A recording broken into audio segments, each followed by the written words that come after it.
Welcome in, everybody. I am joined by Khroen, and we have a lot of games for you today. So thanks for joining me today, Khroen. How are you doing? I'm doing pretty well. Excited to cast some more heroes, and just got announced we're doing some exhibition games in a week or so. So I wanted to get some of that practice in today. I've been casting TFT for a bit, but wanted to try to diversify a little bit here. And you've been doing this for a very long time, so yeah. We've been hanging out in the Nexus for a little bit over here as well. How is all of that TFT stuff going for you? Because you're not only casting, you're playing it as well, right? Yeah. Primarily player. I started doing it for Giant Slayer just kind of as like a weekly thing, to kind of cast for fun. And then recently got the opportunity to, unfortunately didn't qualify for a TFT Galaxy Championship or the Worlds, but I got invited by Riot to cast that. And it was a ton of fun, and I really, really enjoyed it. So it's kind of motivating me to want to do more. Competing wise, I'm doing pretty well in tournaments and stuff. Overall, I'll usually make it to the finals, but yeah, the Worlds though, it slipped away, unfortunately. Speaking of Worlds, are you pumped for the LCS, LCK, the League of Legends Worlds that are coming up? I believe at the end of this month they kick off, right? Like next weekend.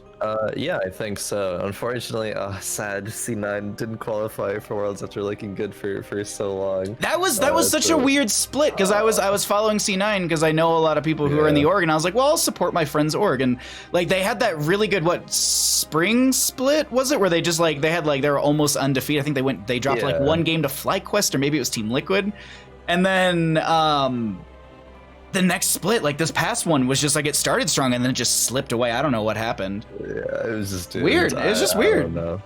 Unfortunate, yeah, definitely. But either way, I'm still excited to watch. It's always nice to watch League Worlds, like high level competition. It's always super hype. So what's I'm the that as well. Is it Dynasty who Rich went on to? Because like Rich originally got drafted by like Gen G to go mid lane, and then he dropped out. He was just like, I don't feel good enough, and then he basically went back through Challenger, like he basically went through like all of the preliminary steps again to go and be pro in League, and now he's on Dynasty top lane. Team Dynamics. Team Dynamics, that's what it is. Yeah, he's playing top for there, and the team like started off really strong and then didn't do too hot over the course of the season. But I always enjoy trying to catch Rich's exactly. His Yeah, I'm a D-Gen and I'm up really late when the LCK games are on, so I try to watch them. Alrighty, well, everyone in chat is here. They're all saying hello to you, and welcome on in, everybody. Hello. So let's go ahead and let's just immediately get on into one of our games. While we're waiting for some live games to kick off, because, well, we need enough players to actually start off a game, we'll go ahead and we'll give you some replay casts that Epic was so very, very generous to provide to us. And once we can get live games, we'll jump into those, we promise. But until then, Khroen and I will go ahead and bring on in a game on Tomb of the Spider Queen.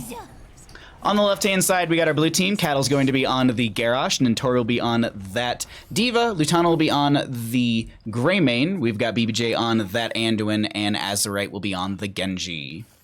All right, and on the red team, we have Epic player on Malfurion, Cure on the Malthael, Opadopa on Raynor, LCS player who I don't remember who that is offhand, but they are on the Imperius, and CPX on that Chromie. There's a couple that I'm just like, I don't remember, like, is Opadopa Mopsio, or is it LCS play? Like, there's a couple that have like different names. Might be Mopsio. And then there's like Gia is someone else that I can't remember. And then like Guess Who I Am? That one is not Zergling. It's a different Ultralisk. That's who it is.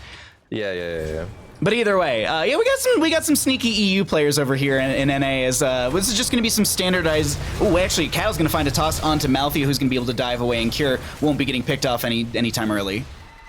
Yeah, looking at the wave clear here from both teams, it seems as though red team will have a little bit of the advantage there, but Cattle, he's on that Garrosh. He's going to be able to make some aggressive plays. If they get picks, they can control the rotates from there, it seems, but rotating towards the bottom lane. Ooh, this is an aggressive rotation into bottom lane. They want to go and try and grab Kira. They're unfortunately not able to make the rotation quick enough, and we do have confirmation from chat. LCS player is Mopsio. Okay. Yeah, I wasn't quite sure. But that was a very aggressive rotate towards the bottom lane. You would kind of only see that happen if they were contesting Siege or something, but Kier, obviously a very intelligent player, recognized they're rotating down, team probably called it, and was able to rotate to safety there. Yeah, at the start of Tomb of the Spider Queen, it's usually just a lot of top to mid rotations, but I like this dive into bottom lane consistently to try and put some pressure down here, as that is a wonderful Celestial Charge to try and find Lutano. They're not able to connect as Kier's still chasing in. That's going to be a root from Epic player, and first blood over to the red team. I love that. That's right, trying to go for a return kill there on the Genji, but doesn't. Mopsio actually gets Celestial Charge there. Genji jumps to safety. I love that rotation down, recognizing that the aggression from the blue team could be punished, and it was done so exactly like that. LCS player to be able to get themselves this camp with the help of the friendly team. BBJ is a little risky scouting this out. They do have their full team up, but Greymane's all the way in mid lane and Cattle's up in top, still doing rotations to grab some of those gems as Azerite gets the Swift Strike away, and they won't get picked up, but this will be Siege Giants applied into bottom lane.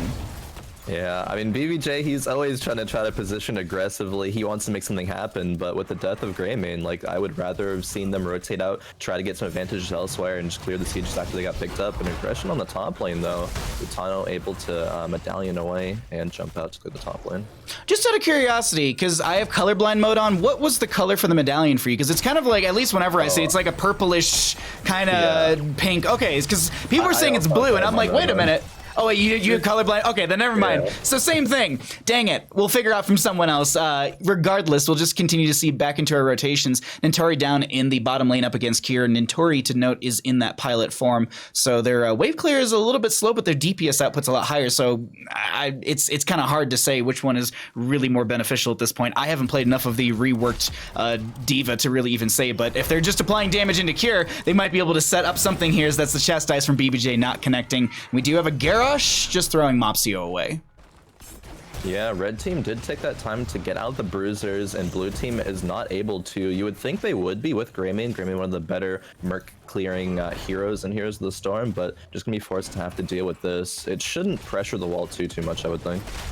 Oh, a toss away from Cattle onto Mopsia, just trying to get them away or maybe make some room. They're just trying to run up into top lane. They're able to disengage. Turn availability for the Spider will be here for the side of our blue team, and it's not too far off on the side of our red, but they could find a kill. That would have been great if Cattle could find a groundbreaker and a toss right there. Unfortunately, not able to do so, and they'll just continue to go into their rotations. We are going to be seeing 7 talents here first for our red team, as there's going to be the toss. Combo going on into LCS player, but Mopsia should be able to walk away because, well, this is Imperious, and, well, it's Imperious. Yeah, there's not too much kill secure pressure, it looks like. Maybe on the side of the red team if they get a good Imperious, charge into a root or something, but or like a Cattle throw into a BBJ root. But unless that specific combo comes out, people are just gonna be able to walk away, and that's why you haven't seen too many kills happen in this rotate. Yeah, one bottom lane. And there's actually Gladiator's medallion onto Epic player who manages to get away. I think that, you make a very good point with that. Also, level 10 is going to change things drastically. If Cattle, I'm assuming Cattle will be going into Warlord's Challenge, so I've been seeing a lot of Garroshes be able to get the Groundbreaker, toss over behind, or they basically get the toss behind into the Groundbreaker, but mid-air, they also throw a Warlord's Challenge, so it's just all of this just chain CC onto said player, and the burst potential could be there with the Genji Greymane. We'll have to see what happens, if that's even able to happen, but first Web Weaver phase will be here on the red side, and Azerite just trying to push out top lane as they see LCS player and they back off, not wanting to get Celestial charged. Yeah, a lot of damage Genji took there from Khroen. Mobility healed up by BBJ. The wave clear advantage did go the side of the red teams. They really get the first turn, and Lutano going on to Opadopa in the mid lane though, but Raynor able to walk away for free. Interesting 1v1 in the top between Genji and Khroen. Khroen might have to watch out there eventually. And yeah, there's the aggression. I honest to God just realized it was APOGX. My brain just saw that. I was like, oh, okay, we have another name change coming in. All right, interesting. Either way, it's 8-9 in our levels. First Web Weaver phase ended in favor for the red team right there, and I think they just got the front gate of the mid and top lane.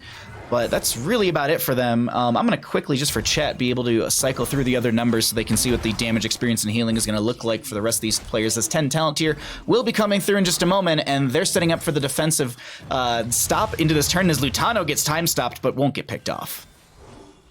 Yeah, 10s are going to be approaching both teams soon. Another throw on to Mopsio, able to walk away for free. Actually counter-aggressing here. There's no root follow from Malfurion, it was already used. Pull there from BBJ, making sure Cattle is going to be safe. There is not a turn in for red team yet, but there will be one for blue. Once they achieve their 10s, they'll definitely be looking for that. Some progression onto the bot lane. Cure goes away. Genji dashes away as well, so no deaths. Well played. Very well played right there. Kier just reading the map and seeing the rotation coming onto them. I was watching the minimap and I was like, this could be a potential kill onto them. Will not be the case. Malfurion is holding Heroic. They could go Tranquility or they could go into Twilight Dream. With the die potential with Genji and Greyman, I'm expecting the Twilight Dream just to kind of shut them down for a second. Maybe have that turnaround with the Celestial Charge from Imperius. We'll have to see what happens. Lutano going for the turn in. They actually find the this Chastise into the bush onto Mopsio, but they still managed to stall out the turn-in for now, as this is 96 gems in the pocket of our blue team, and they're mostly just looking for the defensive stall onto this on the side of our red team, as both teams do have their heroic pickups. Yeah, I like the heroic pickup there. Actually, Mopsio might actually be in trouble right now. He uses Gladiator's Medallion. Light Bomb Genji stuns a couple, but gets thrown out by Cattle. Re-aggression look for Mopsio there, but no one will fall again. Just a lot of chunk. I was gonna highlight the Light Bomb pickup by BBJ, synergizing with the Genji. He can dash in and get onto some squishy backliners and just kind of try to like burst them down instantly with Greymane follow-up.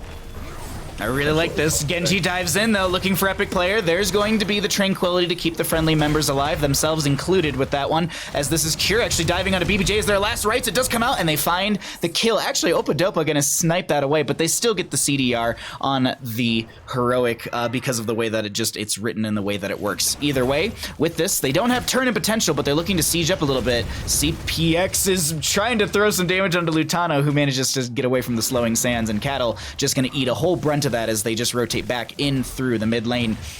Realistically, Khroen, on the side of the blue team, is they're starting to get pushed back more and more and more in these situations. What's their kind of turnaround point? Is it 13? Is it finding is it just finding a single target pick? What do you do here? Well, eventually, as long as you're not chain dying here, the red team is going to get a couple of turn-ins. You're not going to lose too much. Once you're able to find your first turn-in, though, if you chain those and use that map pressure to, you know, force engages, not like overly force engages, but to have the potential with Garrosh and with, you know, Genji Light Bomb, things like that, you can kind of change the pace of the game that way. It's just that CPX on Chromie is doing such a good job at controlling the map right now, where he places slowing sands, the damage he's able to deal. BPJ just isn't quite able to keep up with for now. And I think it's just this constant pressure that they're not able to really deal with, and that's going to be a toss from Cattle. They're looking to go for Mopsio, who's going to get Warlord's challenged. Cattle taking a lot of damage themselves. They are diving underneath this tower, so you can see LCS player or Mopsio's health armor is being reduced, but this Webweaver is still sieging in. Opadopa is able to get a lot of great siege in on top of that, and they manage to find the top lane for it. Mid lane goes down as Azerite gets the Swift Strike away. D.Va making a rotation out of bottom lane. They're looking to maybe chase onto them, but they're going to just go ahead and boost back towards their bottom lane fort. Looks like Siege Giants are up and available, but they need to watch turn-in because, once again, Khroen, they've got 109 in their pocket, and they only need 9 for their first turn-in, as that'll be a time stop.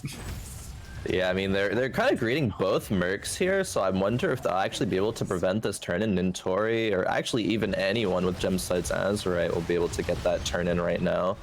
They're going to be rotating up and able to stall it, though. Cure does those bruisers. Rainer did the Siege Giants in the bottom lane, so they're going to have more map pressure to be able to dissuade the blue from getting this turn-in again. Okay, they do grab it in the bottom. They sneak it. I was watching. I was like, where are they going to come in with this one? Because there's no way they're able to watch everything, and they don't manage to do so. But the nice thing is the mechanic for the map, at least in favor for the red team. It's going the Webweaver to descend up into the enemy team's wave, and these waves are fairly far pushed up, so these Webweavers have a long way to go, and they're going to slowly lose health over time as LCS player is going to get tossed. Light Bomb goes out onto Garrosh. They're going to just chain CC onto Mopsio, but they're still going to live Tranquility coming out from Epic Player and Khroen. This is basically just the pause in the fight. Not sure if it's over. Yeah, I don't think so. And Nintori, though, is in a good position to be able to get a bomb up, and his body blocking Imperius very well, so Mopsio does go down. This is the point where blue team can actually make something happen. Can they chain kills here? Epic player will fall. Cattle looking for CPX along with Azerite on the Genji, gets the throw, and they're going to be able to push with this Webweaver phase really hard right now. That was such a big turnaround, and I think these are the moments that we were talking about, that they needed these things to happen, and they managed to get the couple kills. They've got great siege with the Webweavers, and they've actually got back-to-back turn-in potential here. So their benefit would actually be for the Webweaver phase to end as quickly as possible so they can get another one out. But now, just getting a kill onto Cure here would be massive. There's going to be Gladiator's Medallion. They're going to Warlord's Challenge, and a staggered death is massive here, Khroen. Ooh, and the 20 gems that they're going to be wanting to block away from Mobscout. He's not going to get there in time. Walks forward, no! Actually get punished for it. Gets thrown back by Cattle and is going to fall here. Chaining deaths is not what you want to do in this scenario, especially with a boss or turn-in potential from the blue team. They're actually not even immediately backing off. They're just going to go ahead and open up top lane a little bit further, take out this front gate. The soft push will allow them to be aggressive during the next turn-in phase. And I was completely wrong. They could just siege because Nintori had way more gems than I even could think a person was carrying.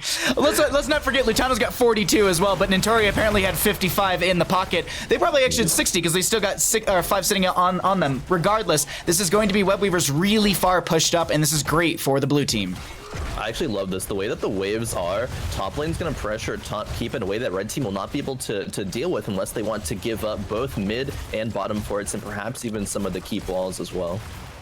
So Webweaver in mid lane with the rest of the team going to be opening this up. We still have Nintori in bottom lane on that Diva, pushing things up. There's going to be the toss onto Mobsio, but Cattle taking a lot of damage. Will be indomitable for a second as that's going to be a dive into the back lane from Genji with the extract. They're going to trade out Khroen for the Garrosh. Nintori with the mech explosion just going to continue to siege in and also zone back the enemy team. They're going to bring down the mech once again. Root coming out from Epic players. There's a lot of damage into Opa Dopa, who will go down from Greymane, and this is going to be LCS player now having to back up with a lot of members going down. They're actually turning around, double Celestial Charge. That's going to be a leap of faith to save them. And Azerite is just going to be able to turn onto them, Swift Strikes through. And Khroen, this is insane. They're going to be able to almost find all 5 kills as Malthiel's hiding out in top lane. They're just trading kills. Really good play by Lutano there to try and get the Rainer kill, and then they knew they could push forward after that. They're going to be able to pressure this bot keep here, and Curious, I don't think he's gonna be able to do anything. He's gonna jump in, but fall pretty soon after. Lutano taking that out. He is a little bit in danger, but dodges all of the Chromie damage there. They take the bottom keep. They're gonna rotate over to mid. They could go to boss. They could turn in again. The world is kind of their oyster right now. There's so many decisions they can make.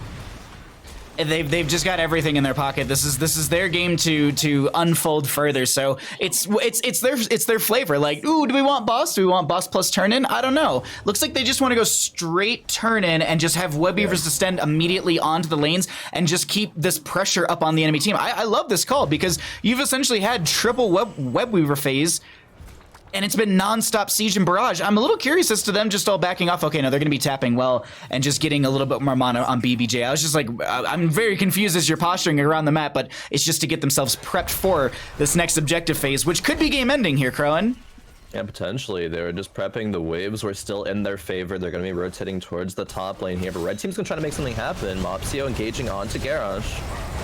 Last rights will connect as well. That's Garrosh still living. Light Bomb to zone back the enemy team onto Lutano. Swift Strike in. Malfurion going to go ahead and get the Tranquility to be able to help out the friendly members and keep them sustained while they're going to chase in onto this. That's Greymane with the Leap of Faith. They're actually going to get thrown away mid-Leap of Faith from the Garrosh, as everyone making sure they're protecting Lutano as that's a Warlord challenge coming out, and they find the Rainer kill. Meanwhile, Webweavers are in the lane. Bottom lane already through the keep. Mid lane on the keep. That's going to be the Imperius going down. Mecha Explosion confirms the keep in top, and the Webweaver will come through, and as CPX will get dove on by Azerite. Don't know if they go down, but this is looking like the game will go over to our blue team here, Khroen.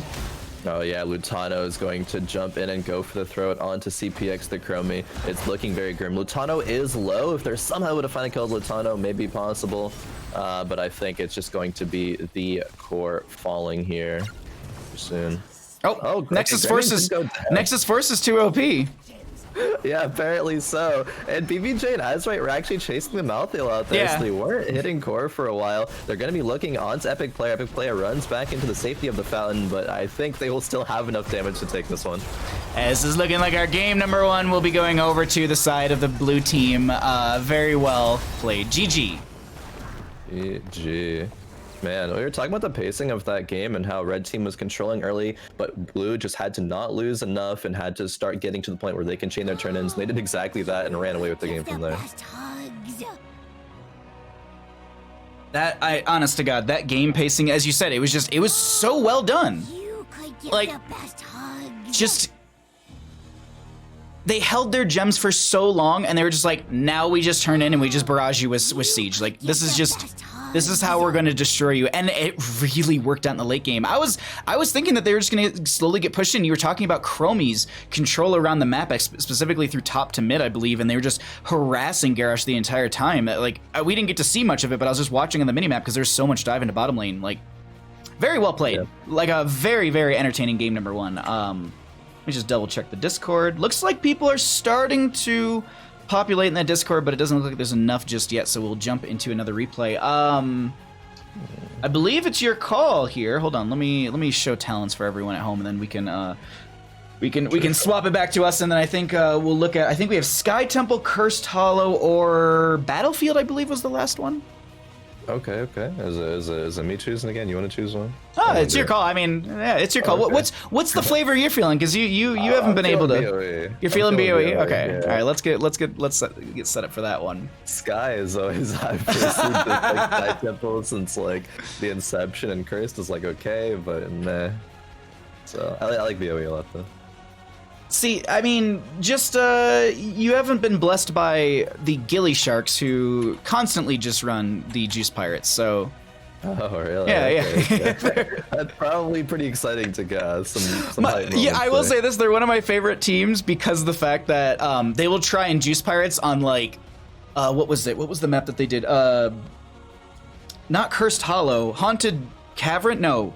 The ARAM map. They literally like Juice Pirates on the ARAM map, and they sent me the replay. They were like, "Bet you won't cast us." I'm like, "Are you serious?" Like it was just they didn't win with it, but they were just like, "Here's just more for you." Really quickly before we get into this game, let me just double check with you. You said Battlefield, correct? Yeah. Okay. I noticed on Twitter you're doing. Oh God. Well, let me restart Heroes again. It did the thing again. That's super weird. So basically, it's telling us that we're in a game, but we're not. Yeah, strange. Hold on, let me see if just moving stuff around. No, I can't even change the mode. That's so weird. Does leaving party? Nope. All right, I'll have to restart game. But no, I saw on Twitter that you're doing. You do what we were talking about before stream even started. You do a lot of D&D stuff, and you're saying maybe an unhealthy amount. But I saw something like on Twitter. I might be wrong on this. Is it Adult Swim being like? Yeah, that's a pretty big deal. Oh yeah, it is. No, it's actually super dope. I was reached out to and got to because they were doing a show kind of as like a promo for their show Tig Tone, which is on Adult Swim, and so they're doing a TTRPG kind of thing for that. Was invited and played with Classic Katie, Ezekiel the Third, and Joe Cat. It really stapled the D&D community. Does like the crap guides for D&D and stuff. Super funny videos, super popular. So, yeah, no, that was a blast to play in. It was really enjoyable. Oh God, I'll have to check that out. I think are they? Yeah, I was gonna say the VOD's easily accessible because like I can just like throw that on when I'm working tomorrow. Yeah, it's twitch.tv/Adult Swim. Should be able to find it in the VODs right there. Perfect. Yeah, if you're a D&D fan, everyone, go ahead and check that out. And if anyone has a link, feel free to send the link for it. All right, I'm rebooting into Heroes. For anyone that's wondering, we had like Heroes is having this weird thing where we're trying to watch a game together, and then the moment we try and do it, it just says, kicks us out of the lobby, and then it says we're trying to queue for a game, and then we can't change any of the modes, but we're actually unqueued if you try and look for it. Shout out to, actually, literally, Kaleo, yes, yeah, thank you for shouting at Adult Swim. Go click on the link, and it's probably actually, they were last playing D&D. There you go. Go check it out, everyone. Go support Khroen. All right. The last stream there. Let's see. I need to get you into party first, and then we do the, because everything has to be order of operations in Heroes. All right. Oh yeah, link in chat is right there. Stark got it. Oh, thank you, Stark. Thank you. Perfect. All right, Battlefield. Watch with others. All right. Why is it just not? All right. This is just how we're gonna have to do it, I guess. I'll just have to restart replays every single time. But eventually, we will get into the live games. Shout out to Epic Player who did send more replays already, so we can check out those. But we're just waiting for players to get into in-houses. I will say this.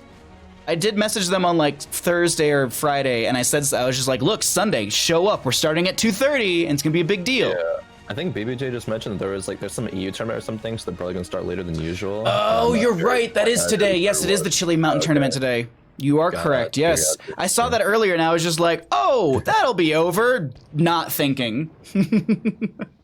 Yeah. Oh well, it happens. Yeah, some will start soon, but if not, we have replays, so we're chilling. Oh yeah, we have tons of replays.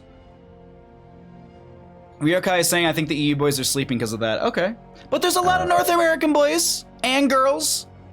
It ended 2 hours ago? All right, well then, Someone got pizza money and is just like, I'm done. It's past midnight EU. That is true, Shy, but I don't know. I feel like the EU players still, like, they burn the midnight. Like, usually Hazwabs is streaming way past now. Like, he usually is still going when, like, I'm starting to stream around 5, which is 2 a.m. for them.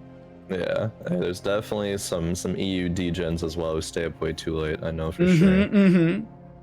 I think there's a couple of them already in the server, but yeah, no, we're just waiting for more people. Someone got pizza money and is yeah, exactly.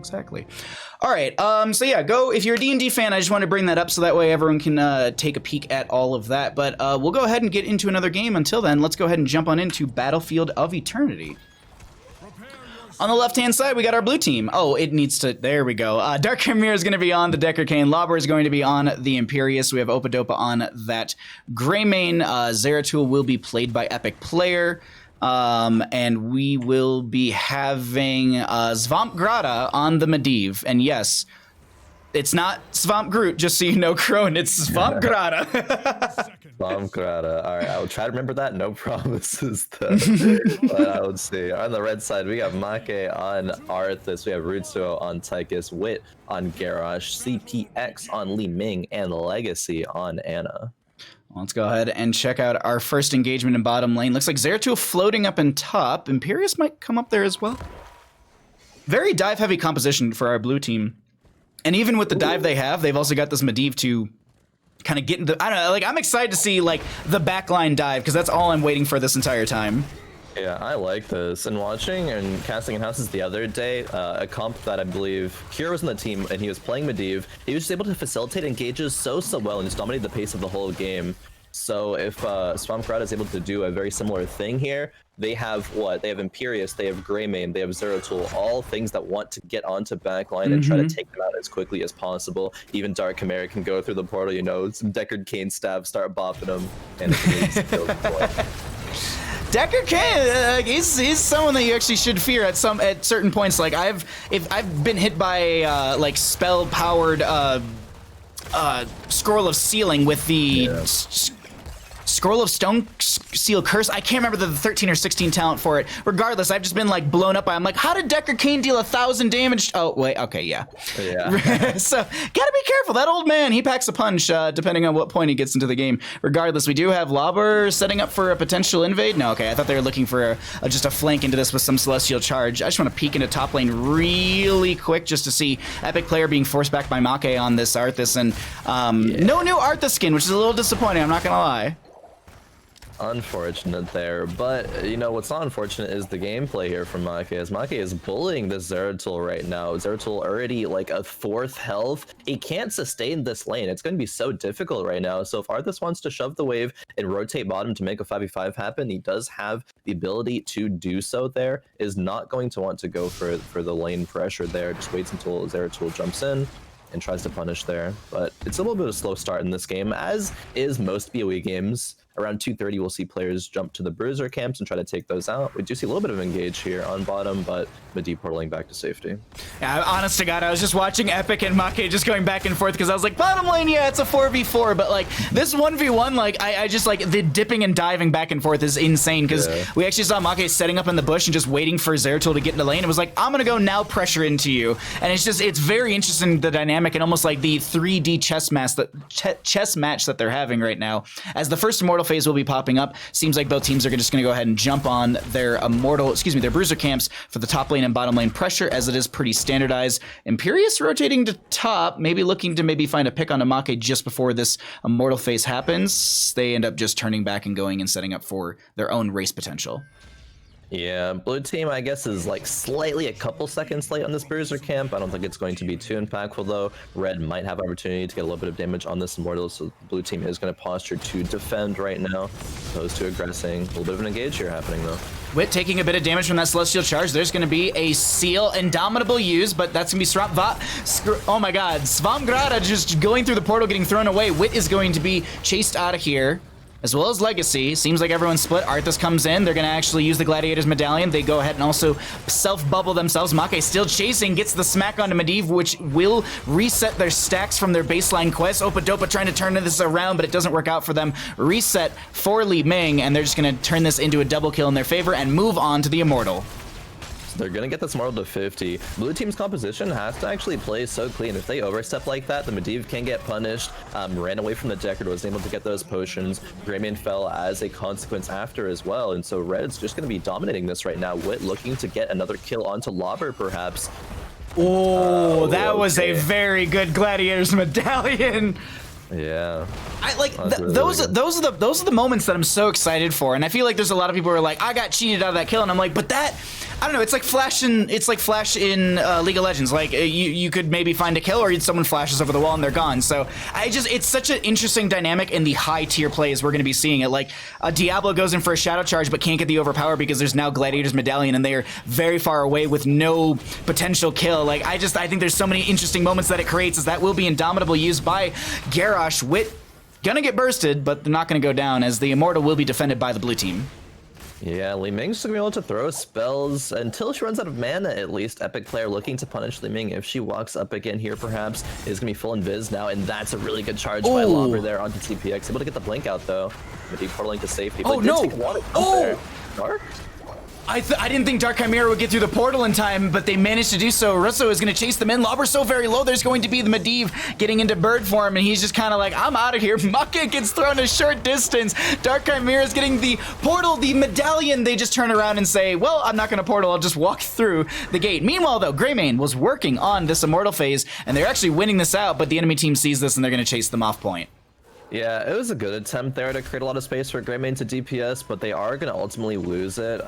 They're not going to have to deal with as much Immortal shielding, though, when it does spawn, so at least they got that going for them. But the pacing of this game is not looking good for the blue team right now. The thing that they do have in their favor, though, is the Zeratul level 10 factor. Grab Zeratul, kind of take control of this game with, though, getting aggressed on by the blue team here. Gonna throw Lobber over, try to domino and walk away. Legacy not hitting that last heal there.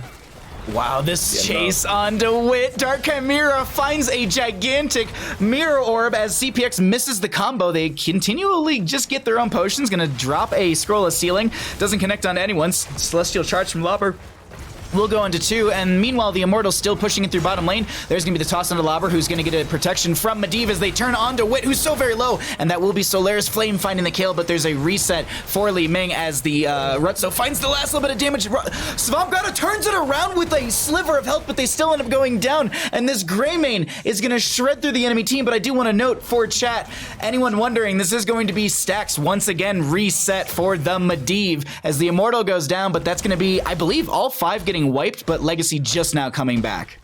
Yeah, oh man, Legacy fell so early on there because of the aggression onto Wit, stepped up and tried to heal him, and then was like, oh wait, we're split now, and I have 2 members of the blue team on top of me. Oh man, it just was not good for that. So the game's kind of more even now, a little bit of an XP lead towards the blue team. Red is going to try to get these bottom sieges, but Lobber spawns it out. Very intelligent with him to recognize that's going to be their play. They don't have a lot of DPS down here to really deal with it, so blue might just be able to steal it away. They do have member advantage with Arthas being towards the top. You made a really good point about momentum earlier, and I think that right there, that fight in bottom lane, that was just the momentum killer. They were literally like, cool, you got siege, cool, you're winning all this, let's just go ahead and slow that down real quick and find a couple kills. That's going to be, I believe, Gladiator's Medallion or Indomitable used from Wit. I think it was actually Indomitable, since it's a little cooldown, but yeah. Currently, I'm just looking at some of the experience, like 5,000 experience for the front coming in from the Zeratul and actually being matched by the Arthas fairly well in that solo lane situation. Meanwhile, in bottom though, they still have Siege Giants, or excuse me, the Impalers throwing spears down there as I'm just watching Epic Player and Make. I just like, it's almost like a bait every single time. Oh, ooh, Lobber misclicking on the portal and will be sent back through. Yeah. Unfortunate there. Gonna see some aggression towards Wit again. The Greymane cursed bullet there, but it's gonna be healed up. Well, yeah, I think actually casting Heroes of the Storm makes you realize the pacing, the momentum of the game is actually so important. But once you have momentum, they're able to carry it on. Yeah. And it's not until a misstep happens they're able to bring momentum back and capitalize on that. So it's really, really interesting. Yeah, like getting out these bruisers though. Last game, a good example was, you know, the triple web weaver phase. If they died on that second web weaver phase, that would have just been a completely different, like the dynamic shift in that game would have been just so quick, especially with the momentum and the speed and just the amount of pressure that they would have applied. So it's the same thing can be said here. Is that's going to be a Warlord's challenge coming out. There's a portal out as well. Army of the Dead used a Make trying to get in this backline. There's going to be an angelic armament as well from Lobber. They get the massive burst onto Make, who's going to get hit with the celestial charge. They end up going down. That's going to be first blood during this fight in favor for the blue team, but CPX finds a combo into Zeratul, who will go down. Wave of Force is going to knock him around. That's going to be a stay while and listen. Curse Bolt onto Wit. They're taking so much, and they are managing to walk away as Legacy keeps the healing out in favor for them. Meanwhile, Retzo on this Tychus in the Commandeer form is going to just completely pump damage into the, but no one goes down outside of the Zeratul, and that will be Commandeer Odin form gone, and everyone now backing off. And wait, now they turn this around potentially? That's going to be a toss onto Lobber. They managed to get back through the portal, and Khroen, what a fight. Wait, kind of throwing Lobber towards his own portal there. Lobber said, oh, thank you very much. I'm just going to click this out there. The fights are so even, so back and forth. I would have thought the red team would have gotten a bit more there. It was like an Odin Tychus kind of freezing the whole entire time. Dark Chimera doing a great job keeping his team alive. They're also doing a great job of just kiting out, trading damage, Medivh shields and stuff as well. The Zeratul VP, I don't think was like amazing there. If that was a better VP, maybe the fight could have gone a little bit better for the blue team though. They are going to look for some aggression towards Make in the top lane here. Dive was so... Ooh, that's a good Gladiator's medallion, and they are just still chasing him, but they're underneath the tower, which means they have armor reduction. Epic player's health is going to get shredded right now. They're going to just cleave out. That's going to be a Celestial Charge onto Legacy, who uses the Gladiator's medallion. The flank coming in from Retzo. There's going to be a Leyline Seal from the Medivh that's going to slow things down. Make has the Frost Presence on, which is getting the auto attack slow, but they find the kill into Legacy on the right-hand side. Lubber portaling out of here. They're going to save their Medivh, but Dark Chimera gets a potion. They're so very low. They will go down, and it will be a trade. Healer for healer. Immortal phase up. I'm so surprised that was only one member blue team falling. Blue did not get the kill on Make, and then they were portaled out, but they all portaled out towards like not even the middle of the lane. Red team collapsed behind them, and we're trying to execute that. There's some good kiting out and some good disengage though. Meant that blue only lost one, and they were able to trade it 1-for-1 after all. Another engage coming in from Lobbers. There's a portal as well to get the friendly team in there further. There's going to be a VP in the backline just to slow things down. I believe there was a Gladiator's medallion onto Wit just to get them further away. Make's so very low. Greymane dives in, but it's onto CPX. Nobody goes down. These players are just living with slivers of HP fight after fight, not being able to convert that pressure into kills. The Immortal phase is still up though. Blue in a position to defend because there is defensive positions on these Immortals right now. Red is going to heal up, try to get 13s and then reaggress, but they are still a talent tier down for just a few more seconds. Yeah, it's not like they have much pressure to deal with. They actually have pressure in their favor in the bottom lane. Celestial Charge, that's going to be Wit getting dove on. There's just everything being used to save them, and they're going to live with a sliver of health, but Epic wants the kill. Legacy going to keep them alive for now. Epic player has to dive backwards. They meet Make, and they try and cleave through it, but they get the auto, and that's going to be a kill on to the Zeratul, but CPX gets locked into place, and they're going to go down. That's going to be Assassin for Assassin. Make getting a little bit low here. They're looking for Dark Chimera, who gets the portal out. Opa-Dopa trying to hearth away with some 300 health. Wit going to get hit with the Celestial Charge. They also have the the Emerald from level 7 on the Decker Cane that's just reducing the healing from Legacy, but it's not enough, and Lobber will go down, and Khroen, I can't believe it. These fights are just so insane. I just don't expect who will actually win them. I'm not sure. Until the very end, it's like, okay, just... one team is. I guess that team won, as we see after the fact. Red team does get the half on the Immortal there, though. I did want to highlight, I think, one thing. Medivh still has not finished his stack. Swamp is still only on 28. And if that was completed, I think these fights would be swinging in a much more decisive way, able to get that extra damage out. Bruiser camp going to be started but not finished. They're just going to try to make their way to the Immortal to finish it right now, but a VP comes out from Epic player. Setting up onto 2, there's going to be the dive in from Opa-Dopa onto CPX, and they find the kill onto them. Legacy getting low, but oh wait, no, Epic still chases in. They try and throw them away. There's going to be a Warlord's challenge coming out from Wit. They throw Epic player around, they sleep them as well, and they're going to go down. Traded out, Li Ming for Zeratul once again. This is looking very reminiscent of our last fight, and that's going to be Lobber just sidestepping the Frost, the Howling Blast from Make. Yeah, these fights are always one for ones, but okay, the thing is, what can these teams do after? Opa Dopa immediately goes down on the Greymane to start DPSing the Immortal. 3 other members of the blue team posturing around their own, and even some aggression from Swampcrowd here. They don't have the Greymane though, so I don't think this will result in anything much. Stay a while and listen. They're going to get the Ana, who's very low. Legacy is going to be the target, as that's Angelic Armament ready and able to shoot, but they don't. They're not able to get to Legacy in time, and the Angelic Armament actually expires. They don't get the missiles out from it. Medivh goes down. That's another reset onto their baseline stacks, and Lauber gets so very low. The potions from Dark Chimera will be good. They manage the Celestial Charge through the gate, and they get the potion and the, they get the well. Meanwhile, though, Greymane is grabbing the Immortal, and Li Ming got killed by the Nexus Forces. I don't know. Might have been a setup from Epic Player, and there might have been a stun from their own Immortal, but they get their own Immortal here because Greymane was just shredding that entire time.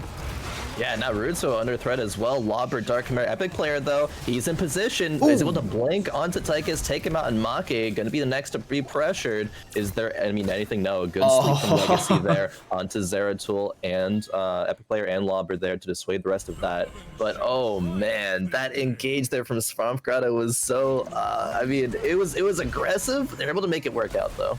The Leyline Seal into the stay a while and listen, and then Lauber just chasing Legacy around. It did split things up for a little bit, but started to go a little south for them as they portal in. They want to chase Wit. They find the Celestial Charge. They're looking for the blow up onto them, and Dominable is going to be used. The Warlord challenge as well. There's just going to be Li Ming dumping out damage as the stay a while and listen comes out, but once again, Wit lives with some hundreds health, and that now they say, screw you, Wit. We're going to go back to sieging. We've got our Immortal. You know what? They even say, screw sieging. They're just going to leave. That's it. Oh man, a lot of the cooldowns already down. VP is up, but they can't really, they can't really dive a keep with that. Blue or red team's gonna be able to clear out this Immortal. The one tower on the wall survives, but it could be taken out very quickly later. A good rotate from the blue team to take the bottom fort there. They are level 16s up, so they can be aggressive in terms of clearing their map. Siege camp being taken out. They're gonna rotate probably to the top lane. It's gonna be taken though by the red there, as they're gonna achieve 16s very shortly here. So let's see, because you were talking about pacing and all of that, and I was just looking at like just even the quick rotations they're making with Medivh portals, like those just close the distance. And while they didn't get up here in time for this camp to maybe even invade, like shaving off seconds like that really makes a big difference, because they have this Medivh who's able to just scout around the map now and follow them around. They know that this camp over here only has one of the Hellhounds left. We currently have Zeratul trying to work their way out of bottom lane, as Wit is just looking to zone them back, or maybe even find a combo setup for the friendly team, but this is very, very far away from them to even step up onto a Zeratul if they find said pickup. Regardless here, Khroen, I think it's just set up for the next Immortal phase while Zeratul kind of hangs around.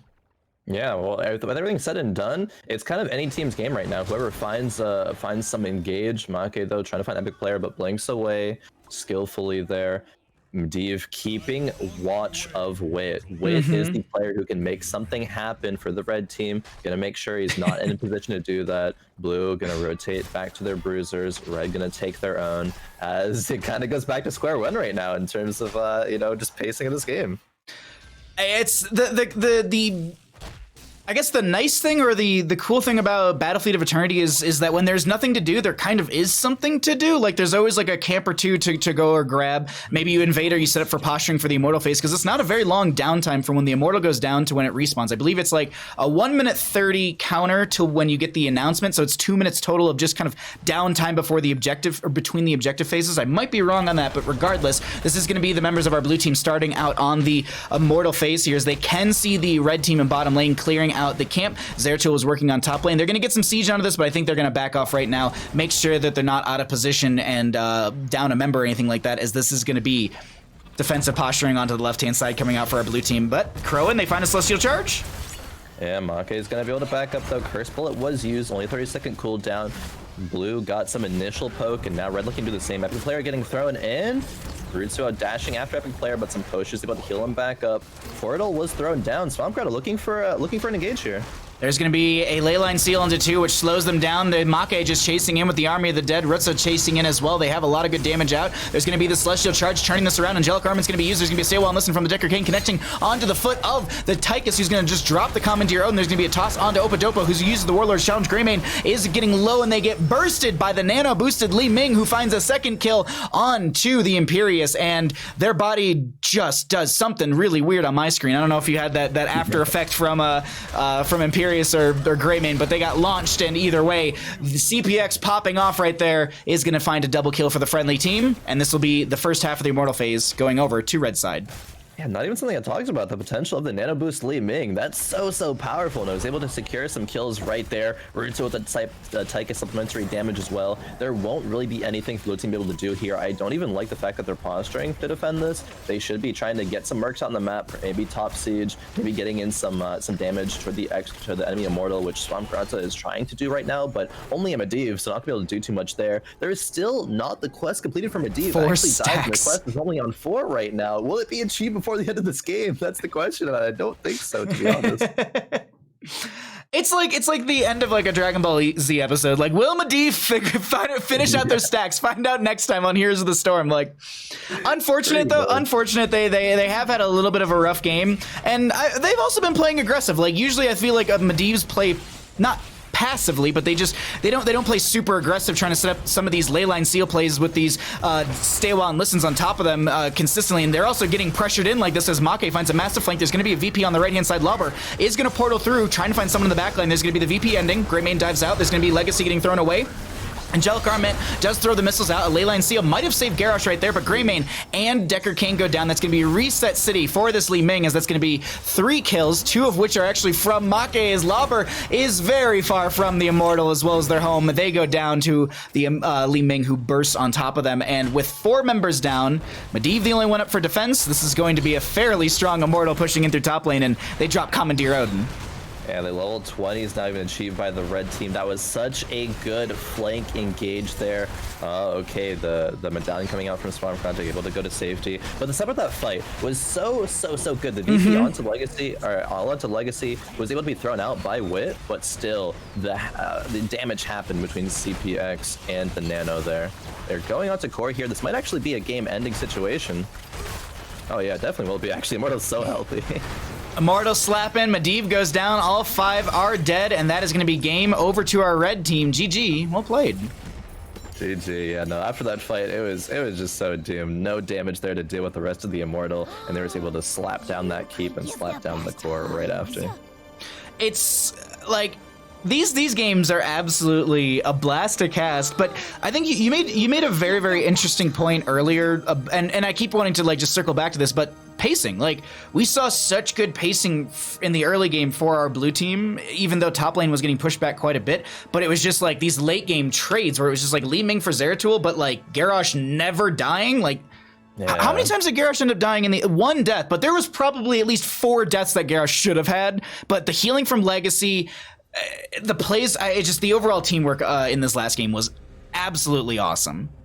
Yeah, no, it definitely was. There were some times I agree that perhaps Wit could have fallen. Maybe it was like a slightly, you know, like even like a split-second cleaner timing window by the blue team. It seems like they threw out all their damage, but Garrosh, man, is just, all right, I'm going to press W, heal up a little bit. It's going to give time for Anna to, you know, grenade B and start pumping some heals. And the fights were just so close for all of the early and the mid game, even some of the late game as well until the last couple of fights there. Oh, that was a really fun battlefield map, because it was just back and forth. It wasn't just one team running it down the lane. Shout out once again to Epic Player, who is giving us these replays. For anyone wondering, we are currently doing replays due to the fact that the in-house games currently don't have enough players. Let's actually double check. They look like they do right now. Do we have enough players? I can't check my Discord. I'm opening up on web browser so I can look at it. Yeah, it looks like there has been a couple of teams drafted right now. Oh dang! Oh, actually, I have a ping. It actually just happened. So I think we can hop into that game if we're down to do that. Oh yes, let's get some live games. Absolutely, 4 more scrubs. Get us in. Oh well, I thought I was doing caps. All right. Well, we don't have to worry about our replay thing anymore. Let's see. Does Zanehide have lobby? I'm just gonna put lobby in So yeah, all right, we'll get into Fancy Pants in-house. I'm assuming that's it. Should be the game. Yeah. This should auto pull you, I think, right? Yeah. Oh, I joined on my own. Perfect. But yeah. Unless you want to like dip out and just like educate some of these kids here.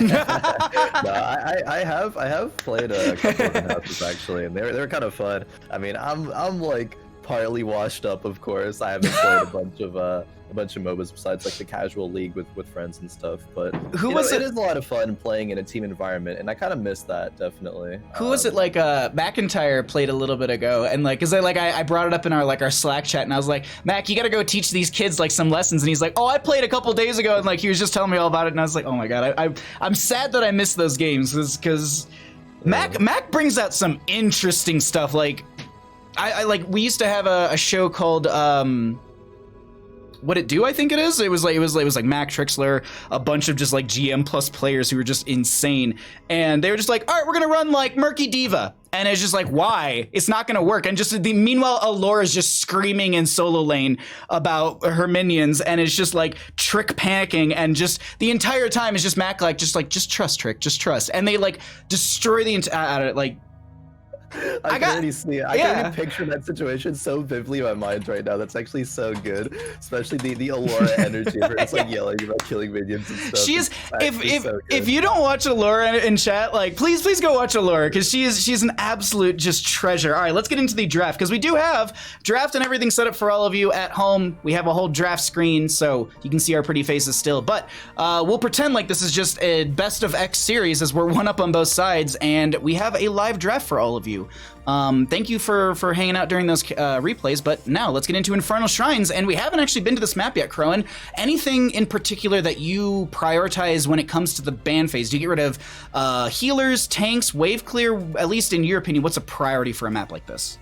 Oh man, all right. So admittedly, I'm not the most caught up on what the bans are, or like the first priority picks in this current iteration of Heroes of the Storm. I have seen a lot of priority onto heroes like Diva, though. I wonder if that'll warrant a ban. I see Diva like actually first picked a bunch of the Lyra ban though. Maybe. Oh, actually, I think it's E Kevin target ban. if I do you know what's actually terrifying though? There is, and I don't know if it was. I can't remember what I was casting, but it was a lot of. It was like top tier play.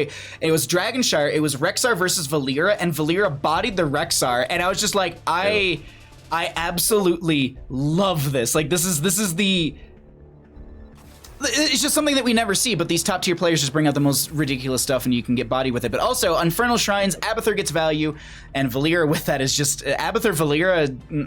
That's because it's the same thing. Like it used to be only on Towers of Doom, but you can totally run it here. Oh yeah, definitely. I think there's definitely. I mean, you know, me being on Heroes back in the day, we ran Abba every chance we could, and there's certainly some times we did on Infernal Shrines. The Diva ban actually did come out, so thankfully I was right about that one. The priority is. She's insanely strong in her current iterations. She's in a very, very healthy place. So I do not blame them for banning her whatsoever. Yrel. It's hard to argue, like, and I think it might just come down to whose hands it's in. Like, if it's in Liam, maybe it's absolutely terrifying. If it's in mine, obviously it's gonna suck, and you can easily beat it. But like Yrel, the Dauntless, it's at 35 armor right now. It still seems pretty strong, but she's fallen off a little bit in the priority, it feels. But Chromie, with her upteenth rework, sitting fairly healthy nowadays again, at least priority. Yeah, it definitely makes sense. The Khroen ban comes out there. A lot of players dislike playing against it. The Chromie damage is very, very powerful. Going back to the Yrel, I agree. I think in the hands of a very good Yrel player, how she's able to control the offlane and rotate quickly, make plays happen, survivability of Yrel, like you can't kill her if it's you know in the hands of a good Yrel player. Junkrat actually being the first party coming out from the blue team here. I like it. That one. I do too, I think. Yeah, Junk's super good in this map. Yeah, he's got a lot of good harassment, displacement, poke potential. Riptire at level 20 with extra oomph if you go into it, especially in a map like this where everyone's grouped up. You have to hit, I believe you have to hit three people to get like basically full CDR on it, because it's like 25 seconds off of roughly 75. It might be 80. Regardless, Decker Kane will be grabbed here. Decker Kane's still a high priority, even with Ruby being nerfed to 20 seconds from its 10-second iteration. But he's just so strong still. Like, his potions are insane. Ruby's still insane. Sylvanas push pressure added into that is a great pickup. Malfurion's been a priority as of late. And Garrosh is, I actually really like the Garrosh Junkrat Malfurion. This is very cool, Khroen. I like this as well. Like, look at the control already that the blue team has. They have Garrosh to force some kills. They have Mal for the follow-up. They have Junkrat actually for the added CC on either the trap or the root to boot them back even further. The displacement there, the zone control. If blue team is going to be able to show up at an objective first, red team is going to be so hard for them to walk into that. And the Tychus ban from red team maybe makes me think they want to go Diablo soon here. It's Cho'Gall. It's Cho'Gall. I'm calling it. Oh, Cho'Gall. Okay. Is Deckard gonna be enough healing for a Cho'Gall to do things? I'm not sure. Oh maybe. No, Deckard's okay. Here's the thing, like Cho'Gall, where he currently sits, it doesn't need to be Ariel. Like, it doesn't have to be Ariel anymore. Like, I run Cho'Gall with some of my friends. Like, we pick up whatever. Like, Ana's amazing with it because you do Nana boost into the Gall damage. Decker Kane's great, obviously, of Ancestor Healing and stuff like that from Rhaegar, but no, this is absolutely going to be a Grey main. But the Deathwing, I was a little surprised by. That's why we're seeing the Tychus being banned out. But here's the thing. I've actually seen, this is the hard shift I've actually seen into Deathwing, is people taking Thrall and then going into Rolling Thunder at level 1 because it's percent base damage into whatever you auto attack. So you can basically get a lot of good, because you also get healing from that too. So you're getting self-sustained, you get Frostwolf stacks. Like, I think Thrall into Deathwing is a really, really strong pickup and works well with the current composition. But they're gonna grab themselves a Leoric, which is still great. You have the Entomb for Riptire setup, or even Malfurion can throw down Strangling Vines for healing reduction, and then Vala with burst damage. I still like this composition, but I just like the idea of a Thrall for the Earthquake, because that would have been really cool. But Phoenix rounds things out. Phoenix rounds things out for the red team. Correct me if I'm wrong, Vala seems like a weak pick here. I think that Greymane can kind of just like eat Vala, Sylvanas. I'm not used to the amount of damage that Sylvanas seems to do right now, but she does a lot. Can Vala step up to that with just a mouth healer? Like, when I'm used to Vala, at least in the past, of course, this is probably irrelevant now, but it's like double healer and she can carry. Yeah. It just doesn't make her able to step up, especially, I think Phoenix can actually have a lot of times she can outtrade Vala as well. I'm trying to think, like, definitely the Greymane is going to be able to outtrade the Vala. It honestly just might come down to the actual players themselves. Like, cause like, and it feels like a cop out as a caster, but like, I feel like in these situations, like, I absolutely think like Vala could 100% get bodied, but also could body based on what she builds into. Like, if she's like Death Dealer and she's vaulting into you and getting these massive burst damages in the late game, absolutely. But early game, I think she is going to struggle. It's going to depend on the build, and I think it's going to depend on the point in the game. I think those are the two critical factors, and then the third obviously will be said player matchups. You know, like Kevin into Fancy Pants, like, I know Kevin a little bit more, and like that's a 1-for-1 that like I might lean into Greymane, because Greymane also has that outplay ability. I don't know. Either way, we'll have to see what happens here, because we got our game ready to go. On our left-hand side, we got the members of our blue team. We've got Fats will be on the Garrosh. We're going to be seeing Fancy Pants on the Vala.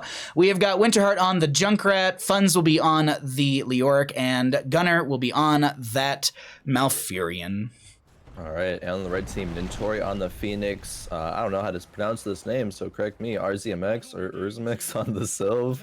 You know what? Here's the thing, Khroen. If you say a name wrong, just that's the name now, because that's what we do on this channel. We're never wrong. They're the ones wrong. RZ, actually. RZ on the Sylve, Cascon on the Deckard, Kevin on the Greymane, and last but not least, the terrifying dragon Deathwing, played by Zainhud. We didn't talk about this whatsoever. This is a main tank Deathwing, which means that they are not going to be 1-for-1 into funds. And I'm actually kind of hoping that it's Nintori, but Nintori, whoo, gets the blink out just in time. Fats is gonna get cooked by the Molten Breath and First Blood coming out from Kevin, as the question mark from Nintori, they rotate up into top lane. And this will actually be Nintori into Winterheart, interesting enough.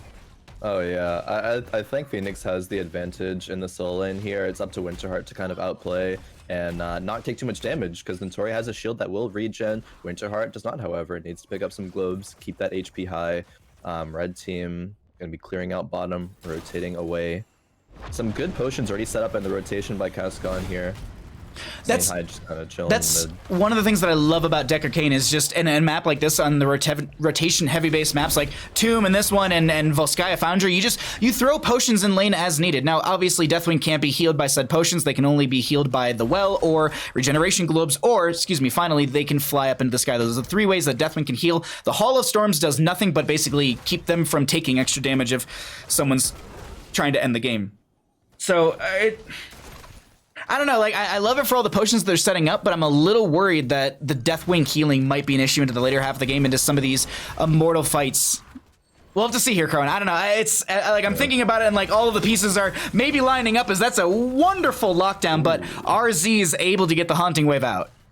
Yeah, Cascon, a clutch potion there to save Sylve before the Haunting Wave was able to go out there. Gonna be healed up with the rest of the potions. The Zainhide Deathwing versus Leoric matchup in the middle here is very interesting. Deathwing does take to the skies though. I think it's like 7 seconds before they can come back down and slam. We can cheat and find out. Oh wait, no, I think it's actually like 8 or something. It's either 8 or 16. I think it's 8 actually, because they just took flight. Regardless, Zainhide is going to be able to set up the kill for the Garrosh, or set the kill onto Garrosh, as they will be able to help out the friendly team with this. I'm just going to quickly look. After 3 seconds flying, the sky becoming immune to all damage. 2.5 second. Cannot be cast for 4 seconds after. Okay. There's a little bit of a like, oh wait, no. Period. So sorry. That's if you get interrupted from the dragon flight. I believe the drop down is though. I believe it's 8 seconds on that. Okay. Yeah. Cool. Yeah, okay. No, chat's confirming. Chat is confirming. It's 8 seconds. All right, so some interesting rotations can happen with Deathwing. I'm not like using Deathwing in game, but if Deathwing's like say clearing bottom lane here and the shrines towards like the top middle side, can rotate pretty quickly there, more than just faster than just walking up. I think Bruiser's taken out by both teams here, so they're on top of their camp macro. And Tori clearing the rest of the top lane, then may rotate down. I think posturing wise, might see a little bit of aggression mid. Zainhide is gonna be able to walk away for free though, is half HP, does have the tap available though, but blue has the advantage on the shrine currently. They're going to take flight again. I do want to also note, I believe it's I was just looking at it, I believe it's a 45-second cooldown on the flight, which is typically the globals in this game are about a 75-second cooldown, as they find so much damage into Phoenix and wow, Winterheart with the I love it. I thought about turning off the chat and I was like, no, we're going to leave this. Let's see what the players have to say during this game. Either way, first Immortal phase will be up and available. It is going to be an Arcane Punisher, as we do have the stomp coming out from Zainhide. They're going to throw out that Molten Breath as well. Funds is going to be starting to drain Hope. Oh, actually, they missed the drain Hope right there, and they're just going to continually throw autos into them, but this is most of the objective phase in favor for the side of our blue team, and it looks like First Immortal will go over in their favor. Let's see what they're able to do with this siege-wise, as Greymane finishes out the camp into top lane, which did get a little bit of siege up there. Yeah, it did get a little bit. They weren't able to contest the rest of the shrine. They might have tried to have been good to clear that top lane earlier. Punisher, though, jump over. Zainhide baiting it away. They're just actually gonna send one. Okay, Malphite's gonna rotate down, but ends up coming back. They're gonna finish the rest of this mid wall. Leoric clearing the bottom wave. XP is still kind of even though. Everything's said and done. Yeah, it's really no major value. Oh, okay, sorry, I read the minimap wrong. I was like, are they setting up for a potential gank in the rotation? But no, they're just stealing away the camp. They apply some pressure into mid. They can either rotate out and grab their other camp for mid lane, or they can push into bottom lane with Fancy Pants, who is just dealing damage. They're going to vault away from this, as they are a multi-shot build with the Hot Pursuit at level 1. Garrosh just trying to get some more stacks off that level 1 and also just deal some damage into Zainhide, who is slowly being whittled by Fancy Pants down to their second bar, or their second plate. There we go. Yeah, I like the play from Galna Gunner there. Actually, once they did the siege camps, was able to Moonfire over the wall, give vision of the well, so the mid well now is going to be down for the red team there. The next objective will be in top lane though, so it won't be too impactful right now. Perhaps in the future though. Zainhide getting aggressed on by Funds, but actually charging back. Funds just using that E on Leoric to go away to safety there. Yeah, to be able to Wraithwalk out of there is big for them, as Winterheart is going to do a little bit of double soaking here. Vala grabbed the camp just a second ago during this fight, or during the previous fight, so that way they have some pressure, and Zainhide's getting a little bit low here. They've got some healing over time, but they're getting body blocked. They actually use the onslaught to get past E-Kevin, and they have to take the flight to get out of there, and this is camp going over to the left-hand side. Yeah, Kevin's still aggressing onto funds, but actually going to turn away back up. The body block there looked a little funny. I actually thought Deathwing might fall there because of that. Fortunately for the red team, that happened. Actually, funds aggressing the Entomb onto Kevin. Rain of Vengeance, Gladiator's Medallion used, and they actually back out. Deathwing lands on top of quite a few of them, but this is just a disengage as Gallon Gunner is going to be able to use the Tranquility to heal up the friendly members. We are going to be having, fun fact here, Khroen, if you didn't know this, if you hover over the minimap with your cursor onto the shrine, you know it's a Mortar Punisher coming up next. Oh, because you can't actually see it, but on the minimap, if you hover over with your cursor, it will tell you, yes. Also, I always like to bring this up because some people in chat never know these things. You can hover over camps and find out their timers. Minimap is your best friend, chat. Use it. It tells you a whole lot of things, like if you're maybe getting dove in top lane by the entire blue team, and Notori's just going to try and get out of here. That's going to be Gladiator's Medallion used. The Groundbreakers there, they get the toss, and that's going to be the pick onto Phoenix. It was a good idea there for Phoenix to cancel or not get taunted by the Warlord's challenge there, use the Medallion and EOA, but the Malfurion there secured that kill, of course, for the blue team. Zainhide trying to defend the top lane for it best they can, but this well going down is actually so important. Yeah. So there's a really, really good rotate to get that pick, get the well, and now they have that well advantage for this next shrine phase. Leoric is going to do some double soaking, it looks like, into bottom lane. Camps to be grabbed on the left and the right-hand side. For chat, we're going to go ahead and cycle through those other numbers, get an idea of what the damage experience and healing is looking like for our Infernal Shrines game. As we have our Mortar Punisher up and available in the next 7 seconds, it's going to be even talent tiers, no 13 knocking on either side, and we could be seeing 13s off of a couple kills. Well, we'll have to wait and see, because this is going to be the Mortar Punisher up and available. Kevin already on this. Zainhide is going to be zoning for the friendly team. Khroen, how do they step into this? Yeah, I'm looking at Garrosh in the bottom lane here. Now he pushes forward. Zainhide, though, good position, isn't allowing Fats and the Garrosh to get any of the members, but actually walking through to the Greymane here, and a good follow-up means that Greymane's going to fall instantly. Zainhide dashes in, Tranquility comes out, blue team heals up, red team falls back there, but that was a great pick there by Fats. The entire time I was watching Casca and the Decker Kane just trying to panic and like walk through the Entomb. That was very well placed by Leoric. Funds locking the Decker Kane into place so they couldn't get the healing out to the Greymane, but that's going to be a Purification Salvo coming out. They just tickle a lot of the members. Without a slow, Purification Salvo feels just very weak. Like it just... I'm trying to think of like another heroic or another ability. It feels like taking possession, or excuse me, not possession. It feels like taking mind control in Sylvanas. You're like, cool, I did something. Like, that's about it. But like when you have that slow, oh man, that damage output just skyrockets all of a sudden. Which just like side note, and this is the only time I ever saw it, was in Tespa Collegiate Series. They picked up a Falstead and Phoenix on this map. It was Infernal Shrines, and they gusted people into the corner and then used salvo because Gust has a 30% slow on it. So they got the applied slow and they just salvoed them, and it was just like, yes, this is so well played. Zainhide though eats the jump, and Khroen, they siege in through top lane. Yeah, they do have 13 talent tier up here. Are they able to get any kills? Looks like they're satisfied with just taking the majority of that wall, rotating out to this mid fort. I love this rotation. It's very proactive. They're going to be dealing damage to it, probably even take it out, because Fats is going to zone off any counter attack here. And they push them back. Winterheart able to disengage. They're looking at the camp right now. Fancy Pants already onto it. Kevin, though, rotating below. They're just kind of setting up, I think, for the engagement of this, but Fats is already over. They're going to throw the Greymane in. There's going to be a root onto the ground from the Malfurion. Wailing Arrow coming out from Sylvanas. Kevin trying to dive in onto Vala, and there's going to be the trade that we were talking about in draft. That is going to be Vala very low to Kevin as they're still in Worgen form, looking for an entrance into this. Zainhide chasing into this fight as we currently have Leoric split from the friendly team. Dentori and RZ looking for that kill onto them, and they do get it on the top portion of our screen, and that'll be a double kill for the red team, as our next objective phase will be frozen for bottom lane fairly soon. And such confidence on the red team, because when they started that engage, they were not in the same talent tier. I think it wasn't until Kevin got that first kill that they were able to achieve 13s. Deathwing just dove into there. I think it was Deathwing R. Yeah, getting to that fight, and Kevin was just going. Now they're engaged, though. Cascon might get caught out here.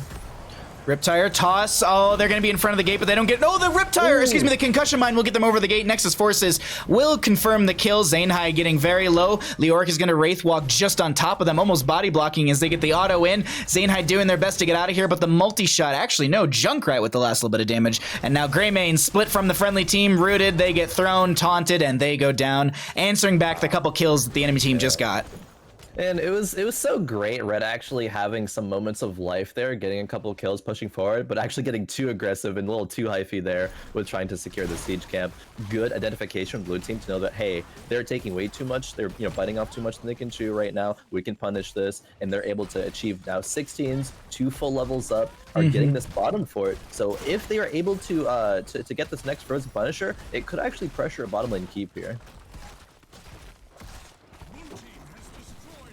All right, so bottom lane fort is gone. That means that they don't have the well, and they also, as you're saying, they have a larger retreat path that they have to kind of cross or trek to be able to disengage from this next objective phase. Because if they really need to disengage from this, they have to go all the way to mid lane keep or bottom lane keep. It's not like they can just rotate off to mid lane. And we talk about this in other games as they're actually invading. We'll talk about that in a second. Hold on, this invade onto the camp, they managed to steal away. Leorc, Wraith walks out, and that's it. They're gone. Indomitable's used. Yeah, I mean, wow. It's a nice attempt at the invade if they had all 5 members there, but Junkrat and Malfurion were not there, or at least 2 members, weren't there at the time. They're gonna rotate out to do their own bruiser camp. Hopefully fast enough though, because they should have kind of already had this out and ready to be taken, and just been posturing to do this shrine immediately, because red team does not have 16s currently, so they could get a little bit of a shrine advantage. So this is Shrine, Frozen Punisher starting out for bottom lane. And the one thing I was just noting really quickly is just the retreat path. So if the enemy team actually gets caught out and they need to disengage from this fight, the way that the distance they have to go is all the way back to their keeps. It's not like they have a comfortable mid or bottom lane fort to go to. And we talk about this like Dragonshire with just the lane priority, as well as like Volskaya Foundry during the objective phases. Right now, it's just going to be a bit of a stall, or at least a hold. There's going to be the Entomb coming out from Leorc. That's a lot of damage being turned back on the enemy team as they just cook the Leorc. There's going to be the salvo coming out as well. Warlord's challenge onto Fats, or no, excuse me, Fats is using the Warlord's challenge onto with the Sylvanas, who is going to go down. They trade this out. Kevin's going to get a potion, and they end up getting picked off. Zainhide is going to swap into a different form. I believe they're now in the World Breaker form, and this is Nintori trying to back off. Multi-shot from Fancy Pants will connect onto them. Leorc with the slow. There's the blink out, and they zone back with the Scroll of Sealing, as there's going to be the Shaman camp into top lane that needs to be dealt with. If left uncontested, this will get the keep. Yeah, Phoenix and Tori gonna be rotating to clear that, so it shouldn't get the keep here. They will have to worry about their bottom keep though. Greymane and Sylvanas will be up in time for this push. Gaunagunner actually holding this a little bit. Alright, not gonna full 39 it. I thought they might get both siege camps out there, but only opt to get one. This siege camp plus the Kata will pressure the mid wall. Not really gonna pressure the keep too hard though, as we do have a pause come out by Kevin here. So it gives us a chance to talk about what could erupt here. Realistically, you got a Frozen Punisher, you're stepping into bottom. It's even talent tier. Oh, okay, cats, apparently. Well, we have no time to talk about it because we're already back into game. That's going to be the Deathwing dropping in, Frozen Punisher through the bottom. But realistically, one kill could spell game end, honest to God, because the damage that they've got right now, this is massive. Great use of the Deathwing just to eat the jump since they're not going to get stunned by it. But Khroen, they start to step into this. Yeah, Phoenix isn't there though, and Tori's still clearing the mid wave, so it is 4 members of the red team gonna be defending, so the rest is just kind of gotta back off. They might just sacrifice this keep and look for an engage after Zainhide going in. That's a Cataclysm on top of the enemy team. They're going to have the Earth Shatter as well. The Immortals taking quite a bit of damage. The keep is going to be going down. They still haven't found a kill. There's going to be the Riptide coming out from the Junkrat. That's going to be just damage into the keep itself, as well as, I believe, Zainhide. Immortal goes down, and they only get the keep. Very well defended from our red team. Blue team playing it fairly well. That they are. Going to be rotating out, getting the rest of the camps, getting 20s. Can red team get 20 by the time the next objective comes out? If they soak everything perfectly, maybe. They might need to get a kill though. I think so. It's so close, and I believe it's a 2-minute cooldown or 2-minute 30, so we're looking somewhere in the 16:45, 17 area of the game to be able to see our next Immortal, which is going to be mid lane, and it will be Arcane as Greymane works on bottom lane, Phoenix pushing back top, and I think they're doing exactly what you're talking about. They're turtling up, and they're just trying to catch every little bit of experience coming towards them, but they also don't want to step too far out because the enemy team's single target lockdown and burst has been devastating. Oh yeah, and just talk about that going into this game, the amount of lockdown they have. I think Fats has done a wonderful job on Garrosh and positioning and finding these kills over the course of the whole game. It's done great in terms of Blue dictating the pace of the game. Zainhide's really the only member that can step out safely right now, eating that Junkrat confessive mine. And Tori takes a step out though and has to immediately blink back into the safety of his base. Walls are being sieged right now. Kevin on the bottom lane clearing that wave. There's really nothing Reds can do right now. They literally have to just sit here and wait for the waves to come in. Zainhide's swapping into the World Breaker form so they can get some of these ranged attacks out just to zone back the enemy team. World Breaker, for anyone that doesn't know, is going to be the lava pool, which you just saw used in the gate, as well as the Earth Shatter, which is that stomp. When they're in the other form, they have the Onslaught, which is the jump, and then they have the Incinerate, which is the AoE circle. But that is a massive Entomb connecting onto them. Riptire coming out. They do have that extra oomph, and they hit all three. So you can see CDR is reset onto Riptire, and they have that up and available if they want to try and just pull that out again and try and get some damage into the enemy team. But right now, bottom lane sieging in here, Khroen, and they're going to get a mid lane keep. Yeah, Deathwing stepping up, trying to tap, but a really good recognition there by Fun saying, no, you cannot do that. Boom. Entomb, you're going to get punished for that. Great pick there. And now Blue Team might actually even be able to get this top keep right now. They have a wave pushing in the exact same time as they get the Bruiser camp. Definitely not up for 20. Oh man, Red is looking dire for them right now. Yeah, it's just this, they've been rotating from bottom to top slowly but surely, taking each and every single keep, waiting for the next objective phase to pop up. And there you go. I was just about to say, we're about that 6-minute 45 mark. There it is. So it's going to be 2 minute till you have the announcement, 2-minute 30 till it's up and available. So there you have our, what did I say? It was Arcane for mid lane, excuse me. And this is all three of the keeps down. And you know, honest to God, and I feel like chat's gonna already yell at me for saying this. I want the next Nexus anomalies to be kind of like the inhibitors or the for Dota, I don't know what they actually call them, but like basically if you get all three of them down, you get like super minions. Like I don't know, like I think that'd be a cool mechanic to try out. And here's the storm, like maybe you get like empowered canyons if you get all three of the keeps down. And I don't know. Either way, Deathwing is gonna cataclysm in. There's gonna be a toss from Garrosh. There's a whole lot of damage into the Sleork, who got hit with the Wailing Arrow. Riptire comes out as well. As we said before, if they hit 3, they get the full CDR. It's gonna be only on to 2. And Khroen, this is a bit of a pause, but they might try and re-engage into this fight. Yeah, I mean, Red's looking to push Blue off here, and a great tornado from Deckard Cain there means that Garrosh does fall immediately. The return on funds in the Entombed Notori, though, has to use that level 20 to save himself, so that Prox won't have that for the future. Can Red actually get control of this shrine, though? Another Riptide is going to be coming out. Deathwing has your name. They get the clear onto that. Here's the thing, though. Khroen, they don't care about winning this team fight. They care about delaying out the enemy team from getting back to their core, because if they manage to just stall them out from Hearthing, there's going to be catapults top, mid, and bottom, plus a camp on their core, and this is all of them trying to stop the Hearth. Deathwing is down for the next 58. That's going to be the kill onto the Phoenix as well as the Greymane. The core is now being sieged by the blue team minion wave, and now they're actually working on the Immortal phase, and they get this Immortal on top of everything. Fancy Pants is dealing so much damage into Sylvanas, who used the Gladiator's Medallion, but there will be a Tranquility out from Malfurion that will keep Fancy Pants up. That's Deckard Cain going down. All 5 members of the red team wiped, and the core goes down to the minions. Khroen, so well played. Man, that was a 39-39 objective, but it didn't end up even mattering. 3 keeps down means that catapults was going to pressure the core. That was kind of doomed for the start of Red Team unless they were able to get a really fast and decisive team fight going. But the thing is, they have Deathwing, and I think that's something that I was going to actually mention earlier, but didn't get a chance to. Usually, if you're a tank, you're going to be making engages happen and usually have some form of CC. Deathwing, though, while he can, charge in and deal a bit of damage, Blue Team can kind of just kite out and walk away from that. There's nothing to lock Blue Team down. Fights were not going to be able to be fast and decisive. So Blue Team recognizing that, they were 2 members down, but they kited out, played it slow, and played it correctly to actually end up even winning the fight, as well as letting the Katas take down the core of the Red Team. It was like, and someone in chat just said they lost that either way, and I'm like, yeah, it is. It's like they put them in that the checkmate position, which it's not easy to do in Here's the Storm. Like we rarely see that. Oftentimes, a good example would be Towers of Doom, where like there's like you have 2 core health, there's sappers walking in through bottom lane, and you don't have your bell tower. There's like a triple bell tower phase and bosses up to. It's like, We can't do any, like, there's nothing we can do. We're going to lose this moment. Like, it's just checkmate. So well played from our blue team. But we'll look at the stats here for a couple more minutes or a couple more seconds while they are going to be doing their player draft, and we'll keep an eye out for the next lobby. But yeah, thank you all for hanging out for our little in-houses. Khroen and I will be your exhibition casters for the CCL next weekend. So I hope you all come by for that and check that out while people are going to be, well, scouted out for the season. Yeah, that's exciting. I mean, CCL, I mean, just a bunch of hype around it. I'm personally excited, you know, in looking to cast and get into it. Some players have definitely been impressing me, and there's some names that are new and they're actually, you know, looking really strong.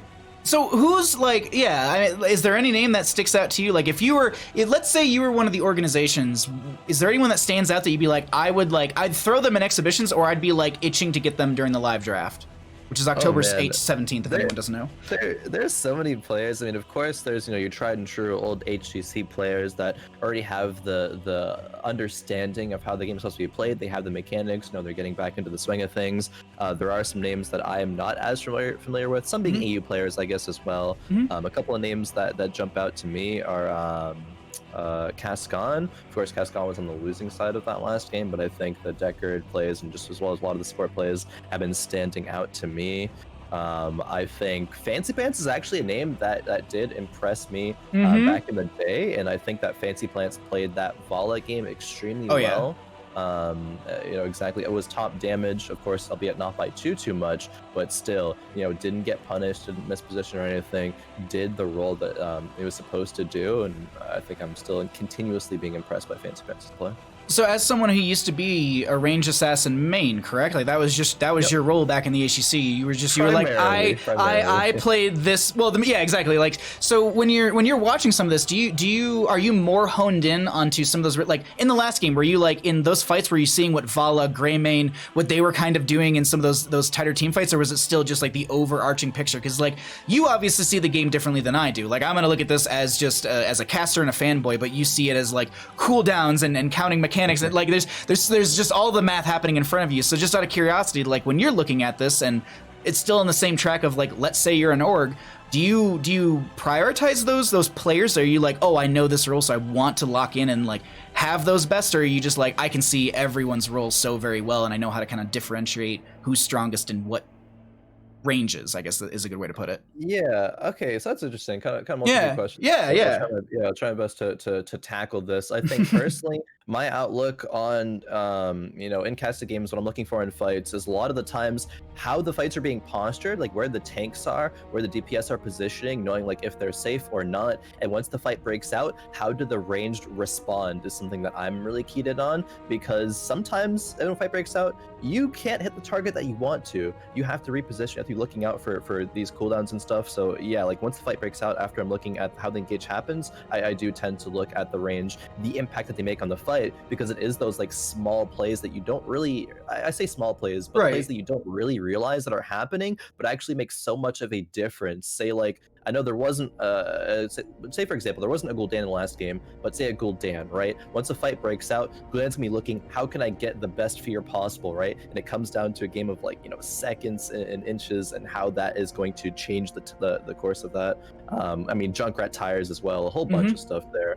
If I'm an org, I'm looking at, like personally, if I'm an org, I'm looking at who is able to identify those situations and like make plays happen there, consistently being, you know, just kind of like a playmaker, a consistent, I'm not going to be caught out of position. I'm going to be doing my role in team fights. If you're a tank player, you know, can I get some good flanks going on? Can I get some good engages? Am I going to be aggressing when my team is behind me and ready, or am I aggressing too early and maybe, you know, trying to see a whole bunch of that. There's so much to I don't know. Yeah, there's so many layers to this onion, and it's very, very like exciting for us to kind of see all of the different dynamics and opportunities that like Michael Udall in the interview that just posted before we went live today, he was saying that he's already looking at he's already got a list of players. He's just like, yeah, Breakwood. Like Breakwood's on my list. I'll publicly say it. Like, so it's exciting because like the one thing that I really, really want from organizations is to not look at like, let's say you're in this, like, let's say they're like, oh, I want Khroen as my range assassin. Like, I want them to be I want them to play Mockery. I want them to play up against Mockery with Hanzo versus Trace or whatever it is, you know, like it's whatever fantasy they have. But like, in my opinion, I really, really hope that orgs don't look at it and say like, oh, like let's put Khroen in the exhibition games.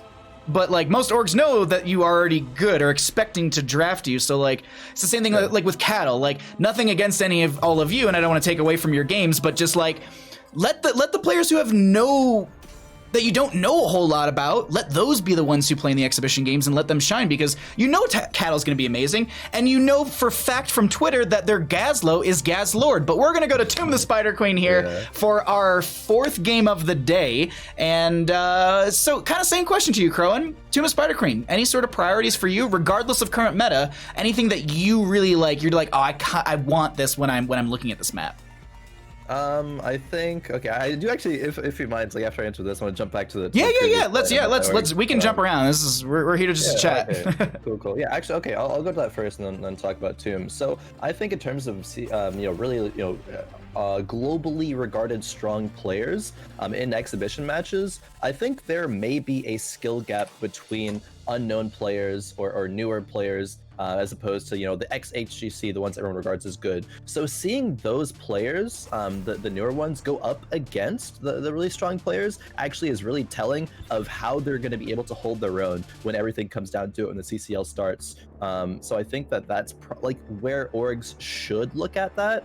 It shouldn't be that the players, say, let's take Cattle for example, should be necessarily left out of the exhibition matches, but they shouldn't be really watching, oh, how is Cattle going to play? It's how are people going to be playing into Cattle? How are they going to recognize that and show their strength there? Because the difference between styling on like a Hero League tank player as opposed to Cattle, HGC, one of the best players in North America, right? That's actually a really good point. I didn't think of it like that. Like, yeah, maybe you do want to have some of those players in there here and there. And you know what? Let's continue this conversation, because I think we're kind of on a good track. And we actually had a really good question coming in from chat. Epic Players asking, I'm curious what Khroen thinks orgs should look for in their 6th man, which is, it was announced that they're going to get paid evenly. Yeah. They're going to be the sub. And for anyone that doesn't know the way that it will work in CCL, the 6th man will be subbed in before the draft starts. So it's not like we're going to be in this mode right here mid-draft, and then like before the last player picks, they drop out, they swap in a new player, and it's like, haha, we have a Vikings like Turk or something. No, they have to literally be in lobby before we kick things off. So in that 6th man role, like what do you think orgs should look for in said player? Should they look for an all-around? Should they look for a support, a tank? Like, what would, I guess, maybe you look for is probably the better way to phrase that. Sure. So I think there's actually a lot of ways to approach it, and it's really exciting, and we can delve into a whole bunch of theories. But the first thing that comes to my mind is picking up a player that does specialize on a few heroes that the rest of your team doesn't. So you have the threat, say if you're going into a Cursed Hollow, maybe you have a player who can play Vikings. The thing is though, obviously the enemy team knows that. They're gonna be like, okay, I can pick Vikings. How you can prepare around that though is knowing that you're gonna have a ban dedicated to that player. So you can kind of formulate the draft around knowing that that's going to happen. So you can prepare another strategy and have multiple threats based off of maybe some macro maps versus some really heavy aggressive maps. Maybe you have like a good Medivh player or something that you have as your 6th person, so you can run really aggressive things. There's so many options, but I would look to someone at the end of the day who can specialize in a few things and draws some target bans, but you're able to respond to that and play another style regardless. So it's almost like, let's say, and we'll use Turk as the example because it's always fun to use Turk for the example. They play that, like when they play Storm League, they'll have Leoric, Tychus, Lost Vikings, all of that banned out against them. So you're saying is that like this all-around player can be that kind of person where like, oh, they come in, like Turk is in the draft, the enemy team knows like, all right, we're gonna ban out Vikings, we're gonna ban out Tychus, and we're gonna like ban out what they're good at. And you're also saying so they should have target bans, but also let's say the enemy team picks what they're good at, they should be able to play against that as well. Am I following you? Like this is a little bit of draft theory. We're kind of getting in that threshold, but yeah. So say blue team has Turk, red team's like, all right, do I ban Vikings or not? Say they don't ban Vikings, boom, blue team, Turk, like, all right, Vikings on this map, boom, prepared for it. If they do ban Vikings, blue team should be prepared for that and say, all right, we knew they were gonna waste, quote unquote, waste a ban on that. So have another strategy prepped and ready that is still going to be good based off of that opening in the bans there. Okay, interesting. All right, I like it. Like, I like it a lot because we are going to do a little draft theory, but I think that's part of it. Like, orgs will want to look at the players that are coming out, or at least the players that they want to draft. And I think that 6th man, I think, has to kind of be an all-around, but they also have to be, at least how I would look at it, is they need to be an all-around, but also be able to beat themselves. Like, let's say that they're just like, the enemy team like is like, all right, cool, we have a Vikings player too, so we'll take your Vikings away and play it into you. Like, I think you have to be able to counter that as well. Like, I don't know, like, cause like double supports would be cool, like, but I think having like an almost like a true flex as your 6th man would probably be the best thing to do, but it's hard to have a true flex because no one true, like, there's maybe like 2 players in Heroes of the Storm in like all the regions that actually like can play every single hero well. I don't know. It's I think, in my opinion, you're not. I agree. To the way that it should be played if you're trying to focus on everything.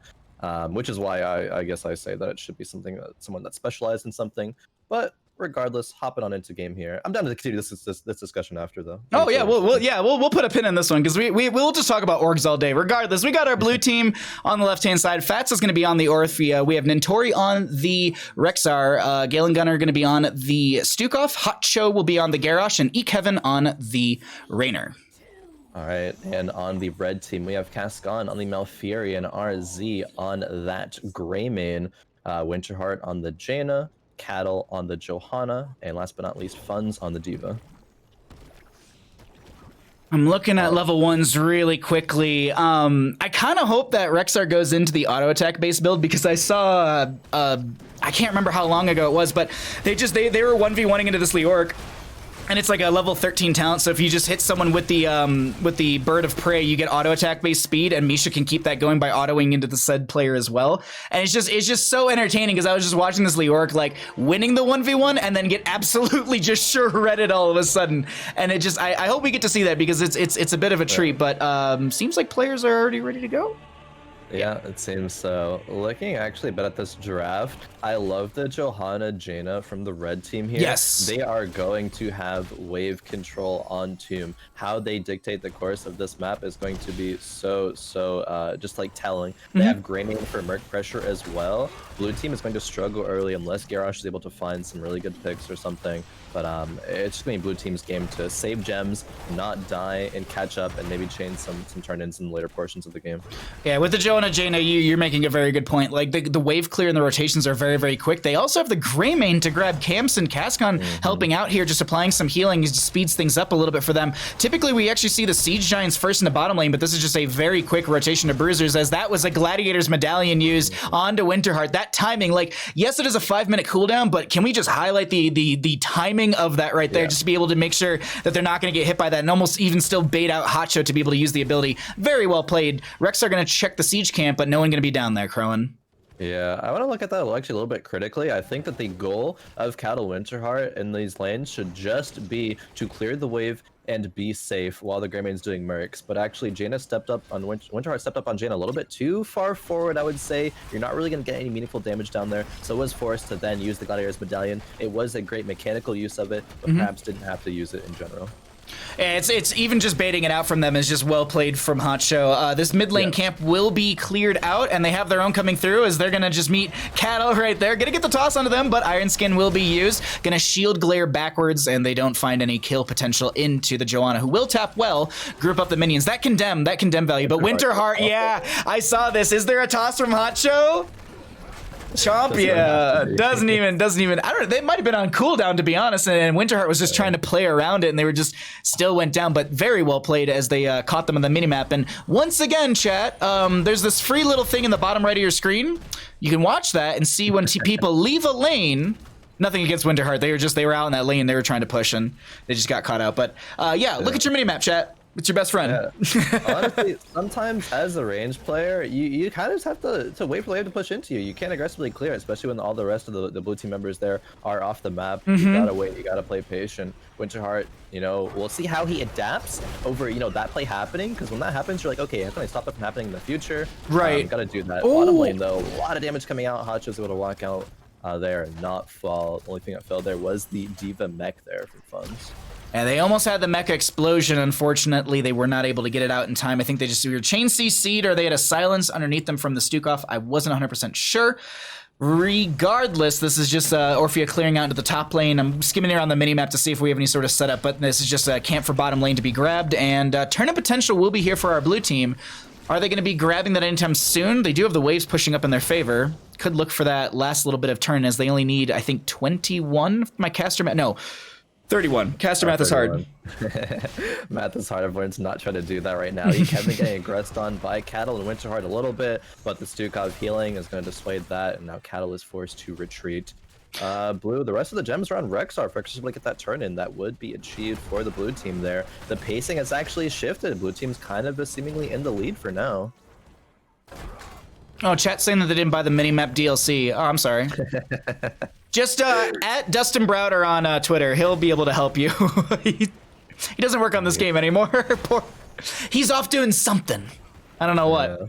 Making rocks for StarCraft 3 probably. That's gonna be Iron Skin Pop from Cattle as they're gonna try and walk on out of here. They did go into the subdue at level 7, so they were trying to get that slow into a couple members or even finish that out, as there were a lot collapsing around them. But Turnip Potential is here for both sides, Khroen. So I want blue team to look at a quick top rotate into a very, very quick mid rotate, and then going down to the bottom lane to allow Rexhard to get this turn in. But the thing is that red is controlling top right now. I would like them to again exert more pressure up there though, to free Rexar up. Gladiator's medallion. Yeah, that was a very good medallion. Jaina ends up going down to the Orphea, and that's going to be caster math. That's probably somewhere in the 10 plus gem area, I think. Yeah. That was dropped on the ground. So that's a nice deny, but they still have Turnip Potential. Oh, that's a toss. They're on top of the gate. They don't get to the far side of that one, but that will be blue turn-in. Yeah, it does free up, and Winterheart getting punished in this rotation. Some good acknowledgement and aggression from the blue team to be able to punish that rotate, but maybe leaving a solo Jaina isn't quite going to work out in the long run there for red. No blessed shield into Kevin, but they dumped a little bit of damage with RZ, and they'll be going ahead and defending against the first Web Weaver phase. Hot Show taking all out themselves. They do pop the Indomitable. Slows will be out from Joanna, but not going to be able to get it in time, as they still had that cleanse, or at least that self-cleanse, I think, being applied. And RZ has to roll away. The Web Weaver's coming into all three lanes. Diva going to be defending bottom lane, but this is Garrosh pushing into top, and the rest of the team into mid. Yeah, blue team gonna be able to hold red into mid for now. Just looking to get a little bit of that wall. Leaves one tower, but rotates immediately up to the top lane to take this full wall. Red is a little bit behind in this rotation here. It's a bit of a slower one. They're going to lose their front gate. Gilney and Cocktail to come out just to clear things out a little bit. Another Condemn coming out from Cattle to force back the enemy team and also clear out this wave. Greymane just keeping their inner beast active, as you can see that glow around their pistol and sword. Webweaver phase has ended. Misha Bear going to eat a combo from Diva right there with the micro missiles. And this is just going to be... They're not too far from a turn on the left-hand side. They only need like 2 waves realistically, as they don't lose their Misha in bottom lane. Rainer to grab the left-hand side camp, and a few members on the right to grab their own. Yeah, the red team going to be getting that camp out a bit earlier. Kevin working on the left-hand one for the blue team. Well, it didn't actually result in too much. I like the dictation shown by the blue team there to recognize we're not going to get too much mid. We're going to be proactive and go to top to make sure we get that well, so that we have that small advantage, as opposed to just waiting until red team was able to respond to the full mid wave and then rotate top, and then basically it just shows which team is showing having the initiative there, I guess you could say.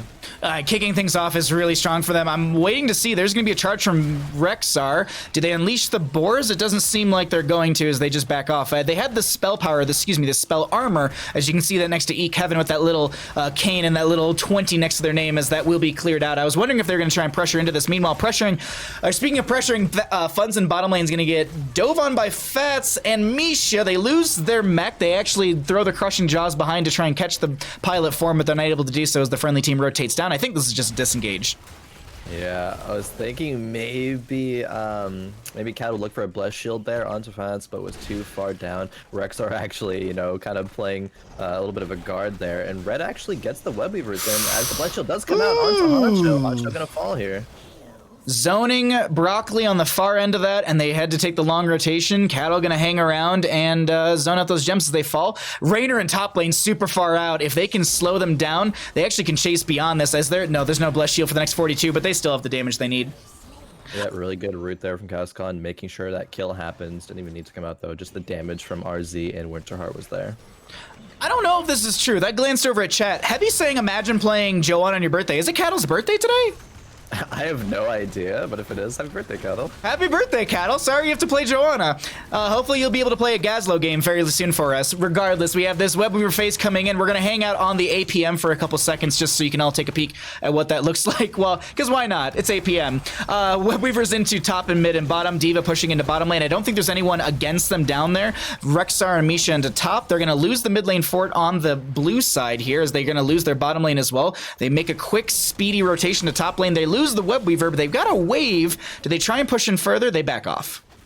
No, 13s are achieved, so if blue overextends, they can punish that. Bless Shield is back up. I'm sure Cattle's going to be looking to get a pick if possible there. No forts fell for the red team, but two forts Web Weaver phase fell. Oh man, this actually aggression here on the bot lane. Fats is going to get chunked out and falls over. Galnagun are going to be the next to fall. Really good positioning from the red team there. Kevin actually falls as well, and now they can get even more. What do they do from here? Oh, damn. Just... Cattle with the setup into that wall, the medallion will be used. There's going to be the tranquility out from Cascon to keep them alive, and they burn a heroic, but that's going to keep them alive right there as we actually have another pause really quickly. Looks like someone has a cramp. Yeah, I saw Fun's kind of saying there. I was thinking it's Fun's like anchoring a rotation. What's happening here? But hand cramp makes sense there. Hopefully, do your stretches, people. Stretch your hands and your wrists out. It's very important. You gotta make sure to do that. Sorry, they're making fun. They're making fun of everyone with hand cramps. But either way, for this game, I mean, it's some good back and forth thus far. I will say this though, what are we looking at for actual kills? Because it's only 3 to 5 in kills. I thought it was way higher than that, but 39 gems on the Rexar. We've got 4 on the Garrosh, but the enemy team with 88 in their pocket, ready to go. I'm looking at this. Cattle has 49. They only need 55 for a turn in. So if Cattle gets 2 waves, they basically have the next turn in for the entire team. I don't know. Yeah. This is a really big force from the red team, and I don't know how blue team's going to be able to deal with it. It just seems like they're constantly getting pushed back. Yeah, I want to see them chain a turn in here immediately, as well as secure the bottom sieges. They're too far away from boss, and the timers are too low on the side of blue to be able to take that out. They are lacking some ultimates right now, but if they're able to back out, get that turn in, they can buy time to get those ultimates back, and probably push some keep walls, as well as that top fort for sure will fall there. Let's see what they do. Yeah, it looks like they're doing that. I'm sorry, I keep looking over at chat and someone just goes, to be fair, at the highest APM. So I guess there you go. If you can get ham cramps from APM, eat bananas or drink water, whatever you have to do to, get rid of that. Either way, 13 to 14 levels, 3 to 5 in kills. We are back on to Tomb of Spider Queen with the red team going for this red Web Weaver phase as a toss comes out from Hotcho, but it misses funds. The mech explosion's up and available, and Khroen, the friendly team, rotates up, and they're gonna find a kill into this Stukov as well as Kevin. Man, it's just gonna be members just falling over. Blue team tries to make something happen, but Funds had a really good medallion there that made the Garrosh toss into a minion, and then the collapse was instantly there. The communication from Funds and the rest of the team to recognize that situation could be favorable is huge. Now, while they previously might have only been able to take the keep walls, actually a really good route there by Cascon, isn't gonna result in a kill though. But as I was saying, what only previously would have been some keep walls could turn into some keeps falling over. 16 talent here in their pocket. Crushing Jaws comes out, but it's just a Crushing Jaws. It deals some damage. Malfurion heals up most of that already. Top lane fort's already gone down. Bottom lane keep being sieged up. That's going to be a lurking arm from Stukov to zone them back, but they kind of just stand in it and continue to siege onto this mid lane keep. Webweaver and bottom lane still coming through, and I believe there's siege giants down there with that as well. Still 16 talent here in tow for the red team as they move in through this mid lane. D.Va just pushes their mecha explosion. Malfurion, that's going to be a massive shove, but they're going to step step into this. Oh my god, the burst potential from the red team will find the Misha Bear and the Orphea, and they get the counter kill into Greymane. Yeah, Greymane's stepping a little bit too far forward there. Cattle going to disengage with funds. That mech is available to get back into. But they're just kind of buying time for the top lane to push in, and the bot lane sages to keep going. There will be some damage on these keeps, but they won't fall over. Red team definitely wants to take this mid keep, though. I think they'll actually be able to get it before the collapse will happen from blue. And yeah, they get it and they back off. 16's on the horizon for blue team, but red identifying that it's not there, and the Orphea is still down, so they're gonna bust out this Bruiser camp on their way out. Shield glare into the bushes. They also have the root coming out from Malfurion to zone them back. Very well played by our red team. No turn-in potential for them, not at least for another 8 gems. So that's going to be 3 waves total because you get 3 gems per wave. Joanna going to turn in a few right there just to put those in the bank, and they don't have to worry about that. Fun's coming in to help out. Garrosh going to zone out the top potential turn-in as the rest of the blue team is back alive and ready to go with the majority, actually all of their heroics off cooldown. The only heroic actually currently on cooldown is going to be Tranquility from Malfurion. Yep, that'll be up in just 10 seconds. Blue team needs to make something happen here, and they do. I actually don't dislike red giving this turn in, as long as they hold on to all the gems. Oh, actually, they turned the gems that they had. They're taking the Bruiser camp to dissuade the mid lane push.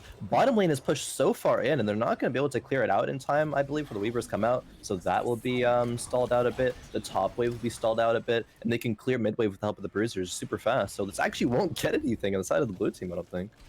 Chat's asking, and this is actually a good question for you as well, Khroen. 16 for Winterheart, the Northern Exposure, which is, I believe, armor reduction by 20, versus the Numbing Blast, or no, Chilling I always forget them. The root? The root, yeah, it's basically, it's the one that's teal colored, not blue colored. Either way. Thoughts? I mean, it's a 1 second root versus armor reduction. I like this a lot, actually, into Garrosh. I think this is the correct choice for sure. Jaina's job is to burst down Garrosh and kill him quickly, so I think that's perfectly fine.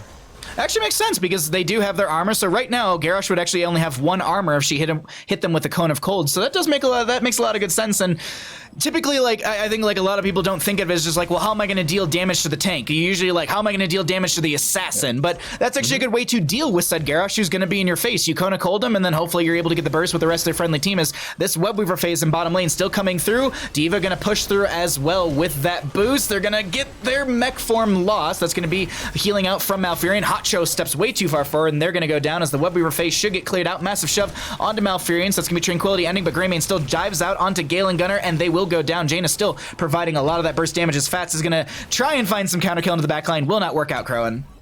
Yeah, started with some good intention there by Garrosh trying to get that pick onto D.Va, but just got bursted down there. And we see, the Winterheart damage supplemented by the RZ on the Greymane, able to take out Garrosh. They're chasing him far forward. Kevin's gonna fall here. What? And what is the red? Oh wow, that full heal with knocking everyone back there. He's full health for sure. Holy moly, that level 16 on the Rainer. Paint them red. Healing for 90% damage does to heroes. Increase the damage of penetrating round by 50% and heal for 90% of the damage dealt to heroes. Dear Lord.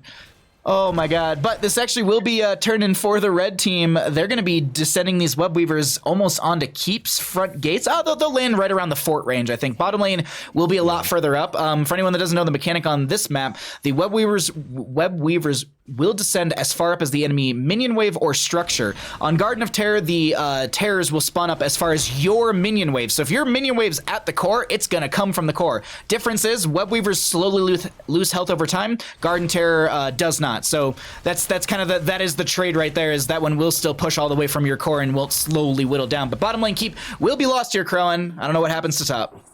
Yeah, Winterheart's actually arrogant and drop the water Ellie, so wanting to burst out that keep and maybe even pressure the core very fast here. It's a good positioning by Funds and by the Johanna to try to... Oh, as the fight actually gets underway, it's so explosive. The Rainer dies instantly. Hot Show going to be the next perhaps victim. Is able to be alive as the core is falling, though. It's so much damage coming through. It's a lot onto this core. The Siege Giants, that's Orphea going down. Greymane's on core being shredded, and that is game. Going over to the side of the blue team. GG. Well played. Yeah, that was actually so explosive. I was like talking about like, oh, okay, they're gonna look for the core here. They're the Jaina Lily coming out, but are they gonna be able to rotate down in time? But no, it was just boom, it all happened simultaneously. Cattle there, really good on pressing that go button, understanding that we can get kills here. They're too far forward. We can just end off of that. Red team controlled pretty much the entirety of the game. There's a little bit of some hope there for the blue team for a little bit. But I honestly think this came down to a lot of draft. I think draft of the blue team was just not really good at going up against red team's draft there. I'm still blown away by Pain. I'm still like just that play. Yeah. Like I feel like at the end they were like, all right, look, Rainer, paint this, and they were just like, burst, dead, cool. Now you're dead. We got that kill that we meant to get earlier, but that was really cool coming out from Kevin, just showcasing that talent. But overall, our red team will take that game, and they'll technically even up our imaginary best of whatever series. Yeah, true. I think, like, let's see, it's 4:30. We're gonna probably go for another hour and a half, so this is probably like a best of 7 at least. Because we did like last weekend, I did like a total of 9 games, and it perfectly worked out to a best 9. And I was like, oh hell yeah, because it was just back and forth and back and forth. Oh, dope. Oh man, these games are fun. I'm liking this. They have like I believe someone programmed an entire like draft bot type thing for the in-house server that they're using. So like all of it's automated as the captain. It does the draft. It's just super cool. So it speeds things up rather than like everyone being like, I want this person, just like literally typing everything back and forth, and auto chooses the map as well. Oh wow. Thank you, Rob Harris, for 300 bits. But either way, what I also wanted to circle back to is let's talk about the 6th man. We were just talking about this before the previous game, and you know, I think this is going to be our standard just let's wait for the game to start talk. So we were saying that, you know, having a 6th player who's dynamic within their own hero pool but also can counter their own hero pool is something that's advantageous to look for. Do you think that there's any, not viability, but do you think there's anything to be said of just like drafting like a secondary tank player with like a pool that your main tank player doesn't have? Like, let's say that your main tank player can just like kill it on Garrosh, like let's say they've got like 4 main tanks that are just like absolutely insane, like Joanna, Muradin, Garrosh, and Arthas or something like that. And like, let's say you have a secondary tank that plays 4 other main tanks. Is that viable? Like, what do you look for other than maybe an all-around for a 6th player? So I think that is viable. It could be a tank. It could be a support. Probably not offlane, I would say, but I think tank and support are 2 roles that could be viable, maybe based off of whatever meta it is, based off of the map that you're going to. Say like some tanks are going to be better on, you know, Cursed Hollow. Exactly, yeah. Be on Tomb, so they're going to be looking at that. Yeah. I guess just overall, I think that it's super viable. I think that if there's maybe like a double support meta that comes back, or if players are going to want to sort of try to play that style, that could be viable as well. I'm sure people are used to seeing, you know, Uther tank kind of at some point, which basically is like a double support. Yep. In terms of DPS players, though, probably not. So yeah, I do agree. I think tank would be one of the roles that you would look at for that.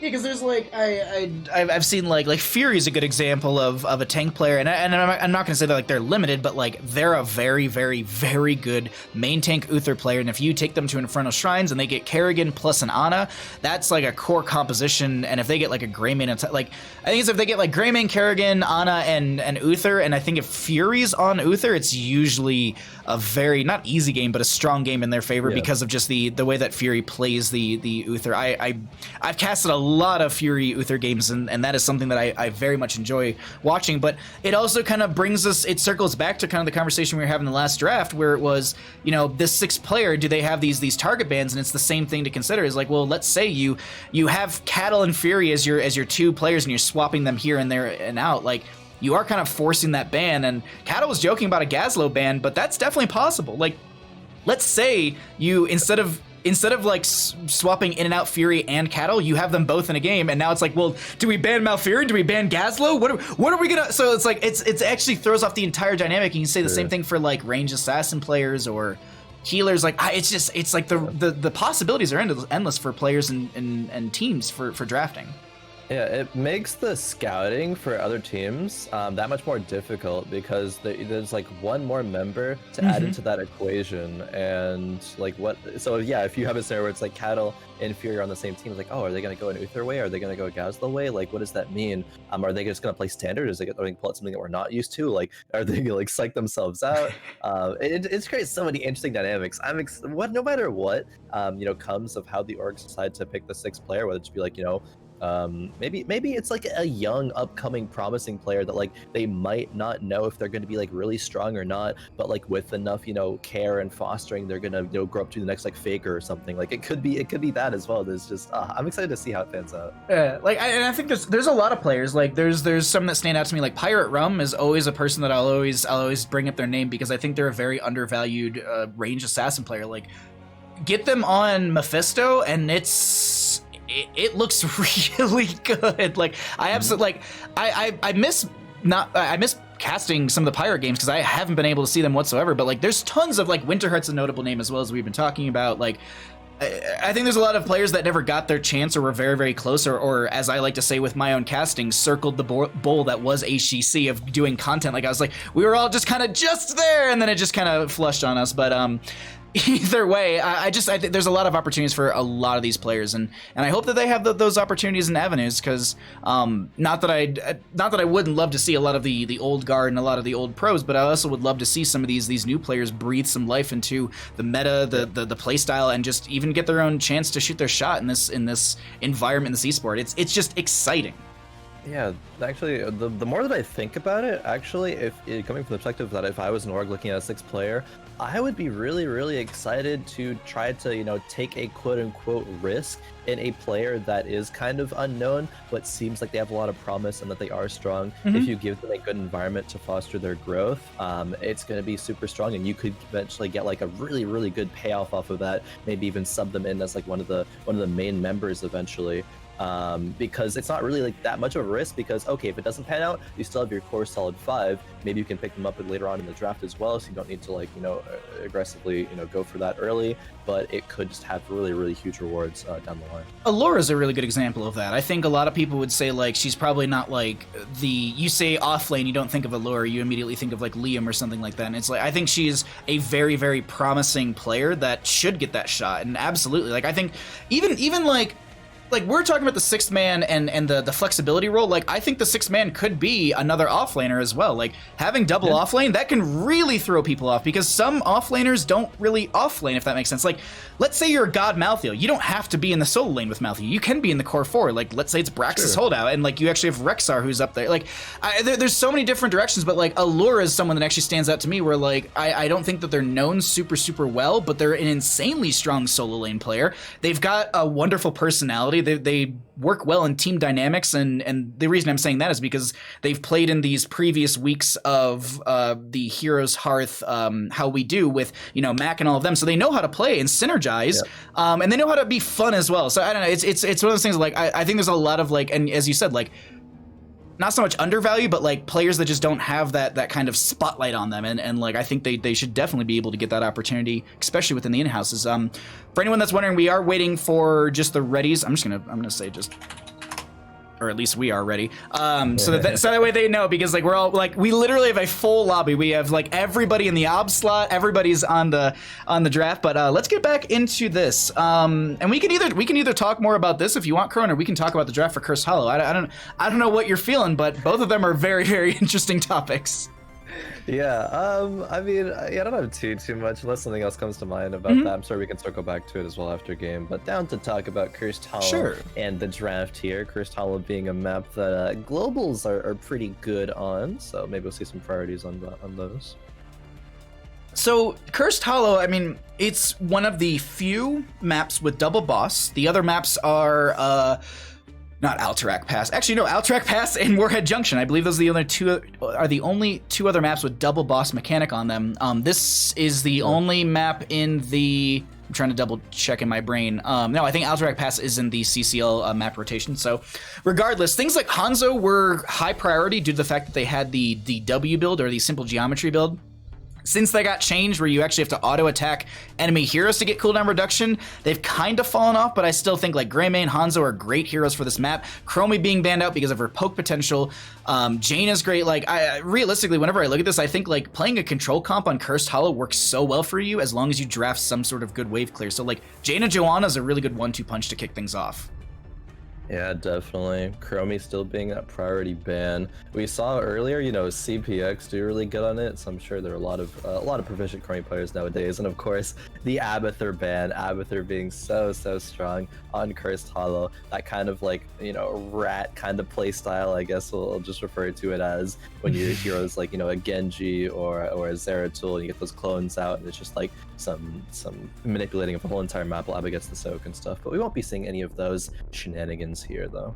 I don't know. I can't speak too well to all of the player pools, but I don't think we have a Vikings player. I might be wrong, but I'm like 80% sure we don't have a Vikings player or anyone who's going to prioritize it here. But it'd be great. It'd be great to see it on Cursed Hollow. I mean, being able to see some sort of macro pressure and just kind of just showcasing that.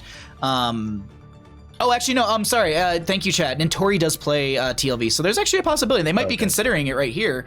It's either that or like, wow. Okay, there we go. yeah. Okay, well, all right. Thank you, Mr. Ghost Pants for letting us know about that.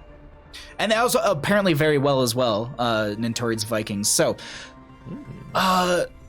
this is still a great map for Samuro as well, which I think Nintori does play. I want to say I've casted them playing that, so that'd be interesting. I don't know, it's something to catch them off guard, but Diva the hotness as of late.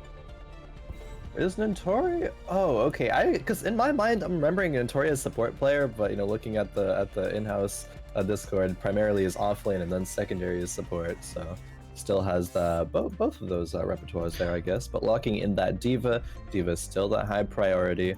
What's the blue team gonna respond here with, I wonder? I like the Joanna Jaina. It's a strong one too. You've locked in a great tank. You've got setup and burst. They're actually going to go for a Yrel, and that's going to be, I'm assuming, for Liam. Like It just makes sense right there. This Sylvanas though I like though. It's going to give you some push potential. You don't have to wait for the curse phase to get massive siege value. I kind of, if I'm on the red team, I'm leaning to maybe grab the Greymane here, because Greymane plus Sylvanas, that siege level and camp steal, like I think you have to grab the Greymane here, and then maybe Stukov with Heavy. Or Ana, actually no, Ana's still up, just grab an Ana. Yeah, Ana's Greymane Diablo, I like that. That's a lot of dive. Yeah, that's a lot of dive. Just pressing the go button, Greymane can always follow up on that. Oh, actually looking over on the Discord as well, our ZMX is I guess Rosmex. Hopefully that is the correct pronunciation. I think, that sounds familiar, yes. But yeah, and then I gotta remember that Liam is Vespertine. That slips my mind. Oh yeah, it's at this point for me is like I see it, I'm just like Liam, and I'm like, oh wait, no. So when I cast, I'm like Vesper or Liam, which I just called Liam the rest of the game. But there's gonna be an Ana ban. It's surprising. It looks like they don't want to prioritize the Ana themselves because they do have first pick after this ban phase. Yeah, I could think like an Ana Li Ming would have been like pretty good there. Maybe they want some sort of higher damage threats, maybe a Tychus or something to deal with the Diablo, because Diablo all the time when he gets to like the full stacks and able to get like the level 13 or 16 or something is near unkillable, it seems, all the time. Oh, early game Diablo with full souls is just an absolute nuisance. But you are right, like Li Ming is up and available. That'd be a great grab for the side of the red team. Our blue team still needs a main tank, a healer, and some extra damage. Greymane was stolen away on the right-hand side. I'm trying to think here, like what do they want to go into? Hanzo's actually up and available still if they want to grab that. Yeah, I actually kind of like the Hanzo here. Yeah. Team. I think it works out with the way that their draft is shaping up so far. They're not like diving. I mean, they could dive, I guess, with Sylv, but they can play kind of front to back into the Diablo. Raynor, I suppose, fills a similar role there. Just going to stand and play front to back, kill the Diablo before they really press forward. Stukov is a support that Collusion does like a lot, so we're going to gravitate towards that one there. There's a main tank left. What's EDC and Garrosh are banned. What other options really are there, I wonder? Still could be a Joe. Yeah, I like the Joanna for the side of the blue team. Bless Shield will be a good kind of slow or disengage, or at least stop to some of this aggression. Excuse me, some of this aggression. Oh my, oh wow, okay. So this is, hey, we're gonna dive into you, and then we're also gonna dive into your backline. I am scared for Stukov, I'll be honest, because Stukov goes for a lurking arm. That's immediately droplet should be looking for the portal. Like the moment that lurking arm comes out, because there is that little bit of an animation, there's that slow, like you have to stop, walk away, all that stuff. So you can really burst down a Stukov, and Raynor might have some of that control, but now they need more control, and this is where I like that Joanna. Just Bless, Shield, Condemn, Shield Glare, all of those are strong tools. May is not a bad idea. Does give you some CC with the icing knockback.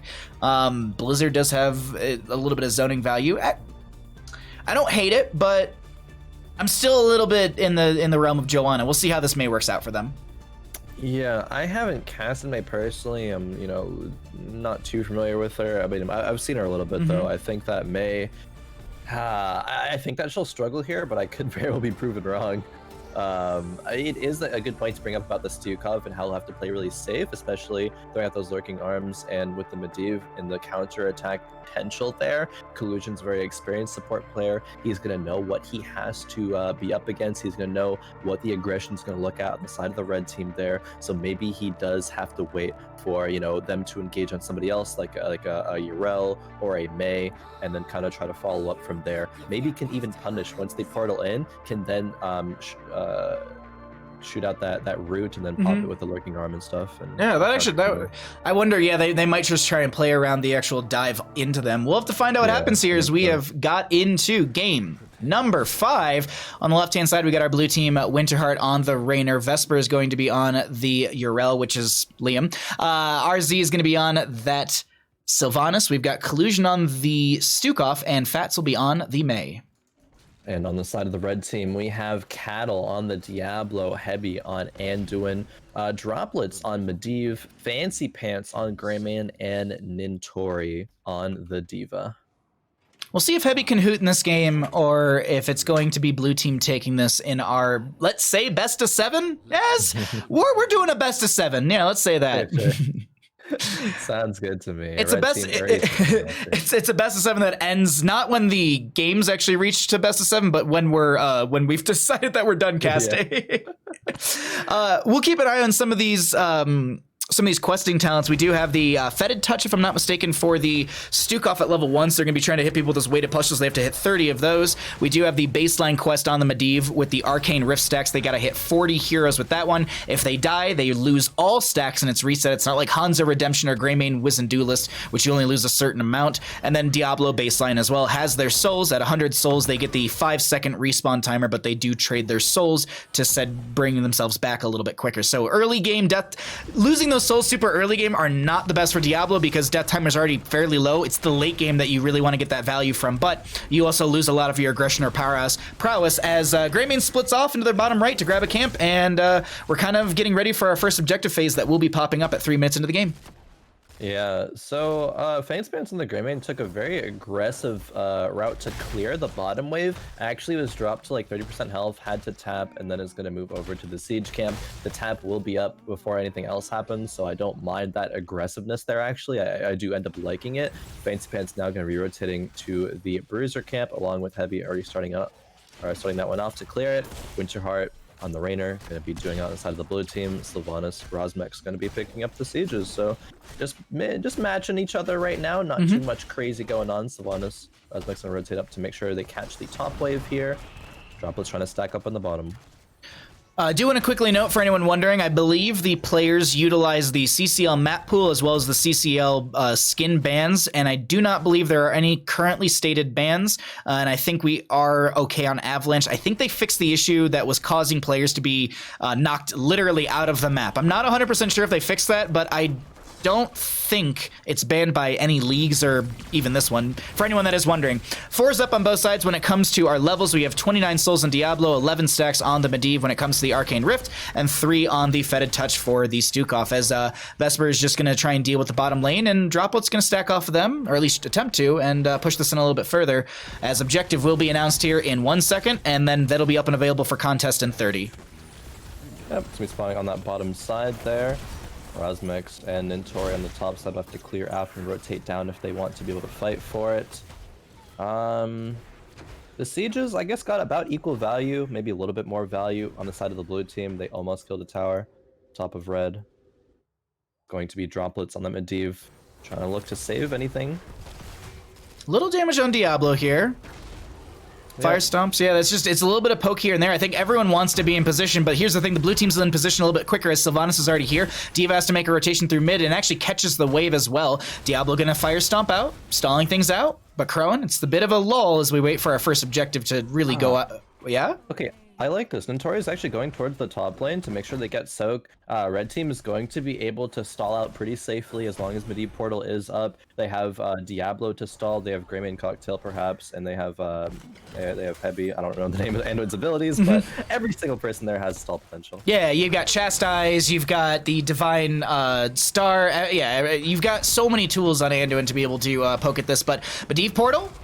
Fats actually doesn't. Oh wow! I think they were considering to. It was either the lurking arm that was stopping them, or it was just the fact that they just didn't want to step too far into the enemy team and potentially lose their stacks. Because Droplets currently at 19 out of the 40 stacks. We currently have 66 on that Diablo as they're fire stomping out, and the solo lanes are going to be matched out between Vesper and Notori. As there was another Divine Star, that's gonna be a cryo freeze, there we go, for Fats, and Fancy Pants has the channel. They're zoning them back, and I think they get this. Yeah, I think they do too. They might even get a kill as well. Oh, it does get stalled out, but the kill is secured. I like this. Red team forcing blue to have to rotate off to catch the soak, and then making that play happen. Cattle going aggressive exactly when he should. Blue is trying to step forward and get the cancels, but it's going to be a little bit scary if he tries to do that again. Cattle even going so aggressive as to charge into Winterheart. Winterheart can't do anything about that. Does fall as well. And the tribute will be picked up here shortly by Heavy. There was that one stall because of the long pitch from Stukov with the upgrade on their weighted pustule from level 7, but this still is going to be first objective for quite some time. That's probably the longest first objective I've seen in quite a bit, I think almost ever, and that will be going over to the side of our red team, who also is going to be a little bit ahead in experience, not by much, but those kills early game have yielded them the bit of a gain, as RZ might get caught out in mid. Haunting Wave isn't channeled in time.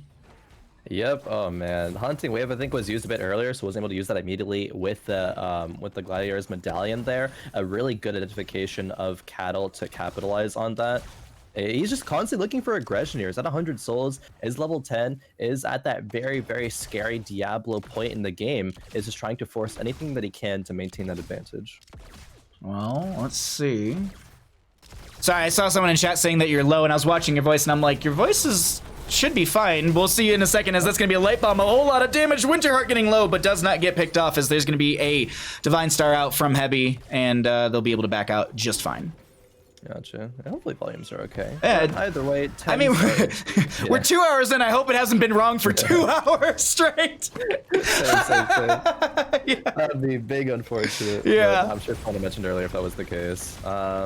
Okay, red team still does have 2 members away from the bot lane, as blue team does have 4, and even soon 5 down here. Cattle is going to go aggressive, might get punished here, but no, he's just so safe. He's by his wall. Meanwhile, red team is getting so much soak that they are a half level ahead now. It's only going to propel to be even more in the future. They have Medivh to be safe in terms of stalling. Blue team is kind of waiting around and not doing too much right now. Okay, finally Urel does work it out to get this mid lane soak. But they have to figure out, something here, because Red's just dictating the pacing of this game so well. It's Greymane's easily able to grab this. I know the quick fix for this, but what we're gonna do is, here's the quick fix. I'm gonna just swap things around real quickly on some filters, and we should be good to go momentarily. So sorry everyone, give me 1 second on that. I think it's -14, should be matched, and then let's just turn down heroes for a wee bit, and then that should be able to boost Khroen's volume. There you go, you can hear the beautiful man's voice a little bit clearer now. Hopefully the game volume is still just as good. Either way, this is just going to be Diablo in mid lane trying to work back. They do use Gladiator's medallion, the slows the weighted pustule, and they find the kill.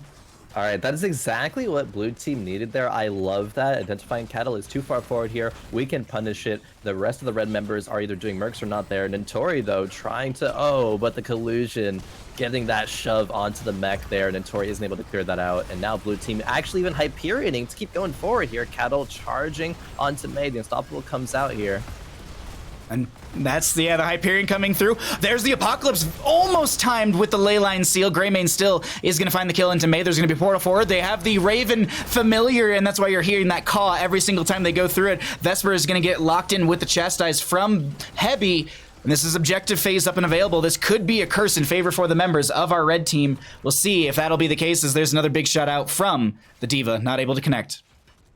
Yeah, the shoves are really, really good from Collusion there, dissuading the bomb. Wasn't able to end up saving Mei there, though. The Medivh and the aggression just constantly moving forward. Red team being so proactive now, saying, we're going to start this boss. It's actually almost done, but Blue does scout it out. Vespertine's going to jump on this. Fight's going to break out.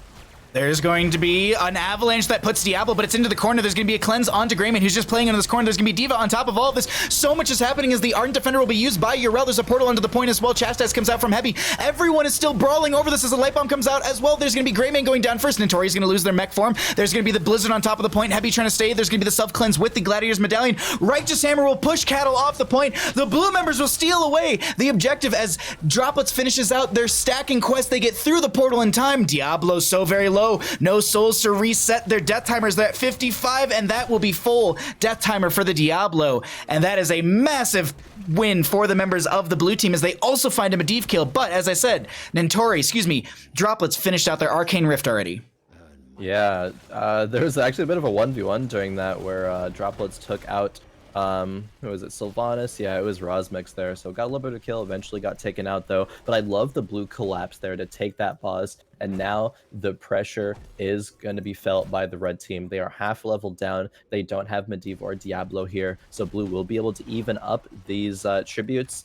They maybe even could have decided to immediately go for the boss though, because D.Va is forced to clear that in the bottom lane. Chose not to do that though, didn't want to make the same mistake that red made there and trying to aggressively take out that boss.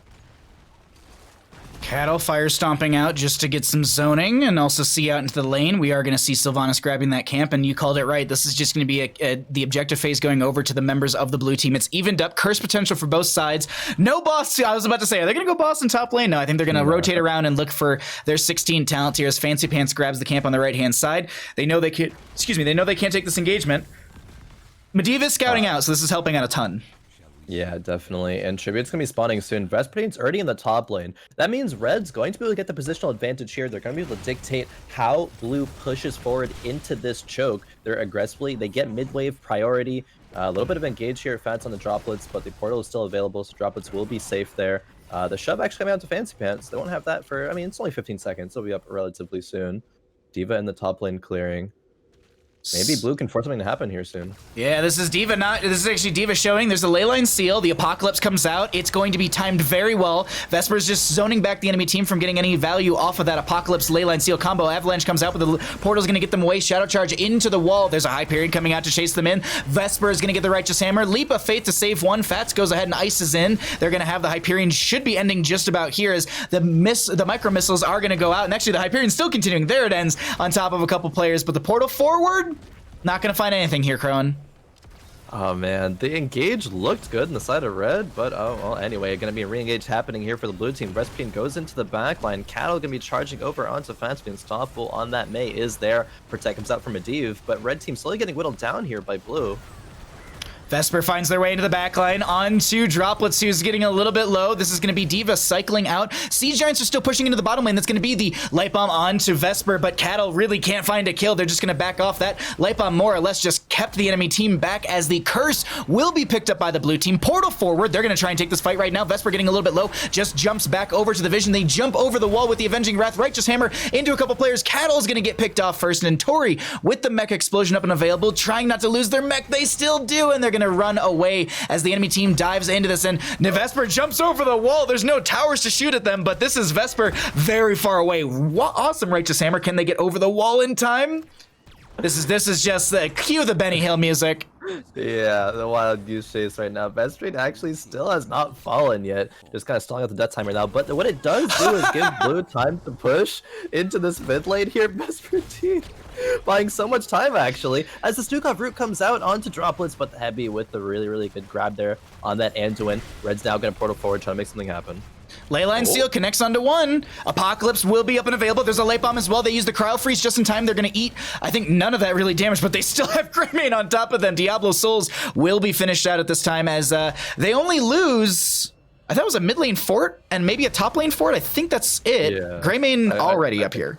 Yeah. Yeah, I was gonna say they should do this boss immediately right now. This is great, and they can choose to, I mean, not quite chain bosses, I guess. The blue team boss isn't up for 45 seconds, but they can use this to get back into the game. They could take the top fort here. They could get the rest of the mercs out and then go for a mid-wave fort. But they need to get the next tribute in order to swing the game back in their direction. They're not pressured to have to force it, but it would be a nice change of pace here. Diablo souls are back to being filled. He will be very, very tanky if they're able to get, you know, that ley line into APOC combo that they've been getting pretty well so far, though, and it's going to be huge. Bot lane, though, actually, a lot of aggression from blue. Yeah, they managed to lock down Nentori for a split second. The Hyperion comes through as well. No 20 talent here on either side. Let's actually go ahead and cycle through the other numbers. If anyone in chat's wondering about the damage, the healing, and the experience thus far into our game number 5, as we'll say, for our little best of whatever series. And, oh wait, portal forward and bottom, massive shove just disengages from that. And they portal back once again. It's like, all right, maybe I can actually go down there. Oh, Vesper or Liam and Fance actually gonna be looking at Fance in the top lane. Greymane trying to kite away. Runs, uses the wave to basically dark flight onto, uses the roll, disengage, portal from Medivh is available, and they don't get the kill. Here's the thing, though. While they were trying to chase that kill, this is boss that makes it to keep front gate. It is at about half health, but you still have a boss getting free siege because you didn't get the kills. This is a win in favor for the members of the red team, positionally around the map, as they'll go ahead and grab themselves Bruiser for mid lane. Oh, definitely. That kill actually doesn't mean much. I think the priority should have been to clearing that boss there, because if the boss is able to, you know, respawn later on, that's already a full wall down and a lot of pressure that the red team can use. This tribute is going to be spawning. And red team actually opting to go towards the blue team boss right now. Medivh keeping track of everyone. Will blue team be able to realize that? But actually, they might just go for a bush gank here even. No, they back up though. Yrel with the assist on the point. We're actually just, I was hiding vision for chat just to see what they're seeing, and I think they're gonna give this over and just get a free boss for bottom lane. Because there's no way they can make this rotation quick enough. Medivh could leyline seal this, but it seems like a waste, and it just, yeah, I think there's just enough was the portal for threat, but no one comes through, and they'll start just stepping through top lane. I love actually the portal there from Droplets baiting like his team was there with him. But no, they were all in bottom doing the boss there, so they can get that out. It'll take this fort, and they should be able to defend this top lane, I believe. They'll be back soon, but the Hyperion's already being pushed. Cattle's looking, though, for some sort of engage. Yeah, they're going to play off of the leyline seal from the Medivh, I would expect. Greymane still showing in bottom lane. And I think with this, they're just a little too afraid. Portal forward from Medivh. Nothing's going to be coming from that as they need to deal with mid lane. Vesper might be actually pushing this up into the keep. Yeah, actually. Might be free keep, yeah. It's going to be. I think the cat there will finish it off. Greymane did do a lot of siege in the bottom lane. So the boss will push there. I don't think it'll end up taking keep, even if it's unresponded to, though. So blue is posturing for this tribute. They're going to get 20, I believe, passively soon. Just going to stall it out until then.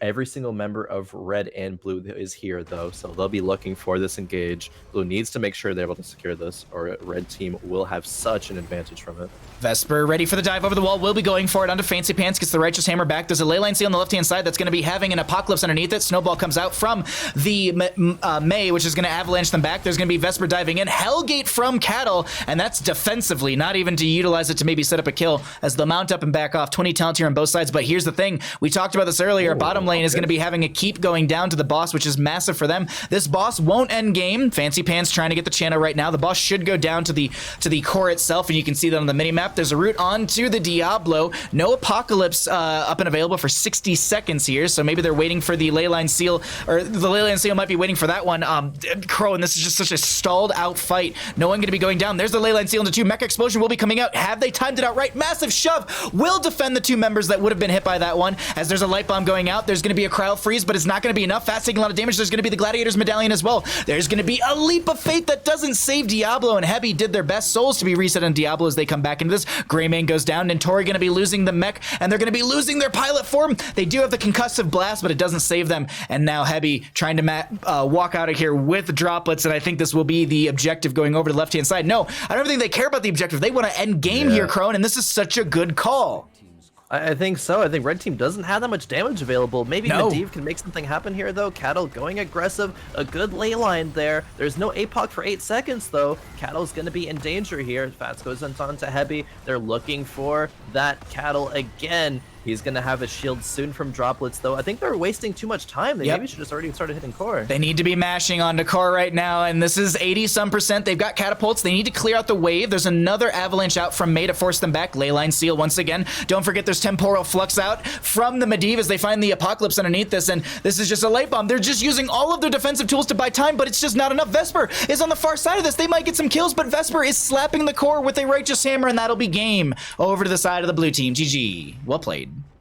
GG. I think that was great. They weren't wasting time there. There was too long of death timers on Greymane plus whoever else happened to have fallen there. Ooh, oh yeah, it was the D.Va, I think. So just a Diablo and an Medivh can't dissuade that. The level 16 on Medivh is so strong, getting multiple ley lines there. But it's still people don't respect temporal flux, and I don't get why. Basic attacks reduce Medivh's heroic ability cooldown by 3%. Each enemy hero hit by an arcane rift reduces Medivh's heroic ability by 9%. Someone can do the caster math. 3% off of 80 and 9% off of 80 as well. I believe, no, that would have been ETC. ETC, when he had like the 8% off of the Encore, was a 9.6 second CDR, which is insane, but it's like 6% now, Khroen, and it's 7.2 seconds for one face melt. And then if you hit them with the loudspeaker as well, the little thing that spawns, that's basically 14.4 seconds off of a 120 second cool. It's absolutely insane. Like, I was playing ARAM with ETC and I was like, mosh pit, mosh pit, mosh pit. It's actually so good. I wonder if those kind of talents are overtuned. I think they personally are. Encore, I think Encore should be like 4%. Like, I think it needs another 2% knock on it. But we've been going for roughly 2.5 hours, so we're gonna leave it on the score screen, and I'm gonna utilize this time to say, let's run to the bathroom and grab drinks, and chat. We'll be back in a couple minutes with more games. Sounds good. I'll mute us.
Alrighty, everybody, welcome back. Thank you for taking a couple seconds.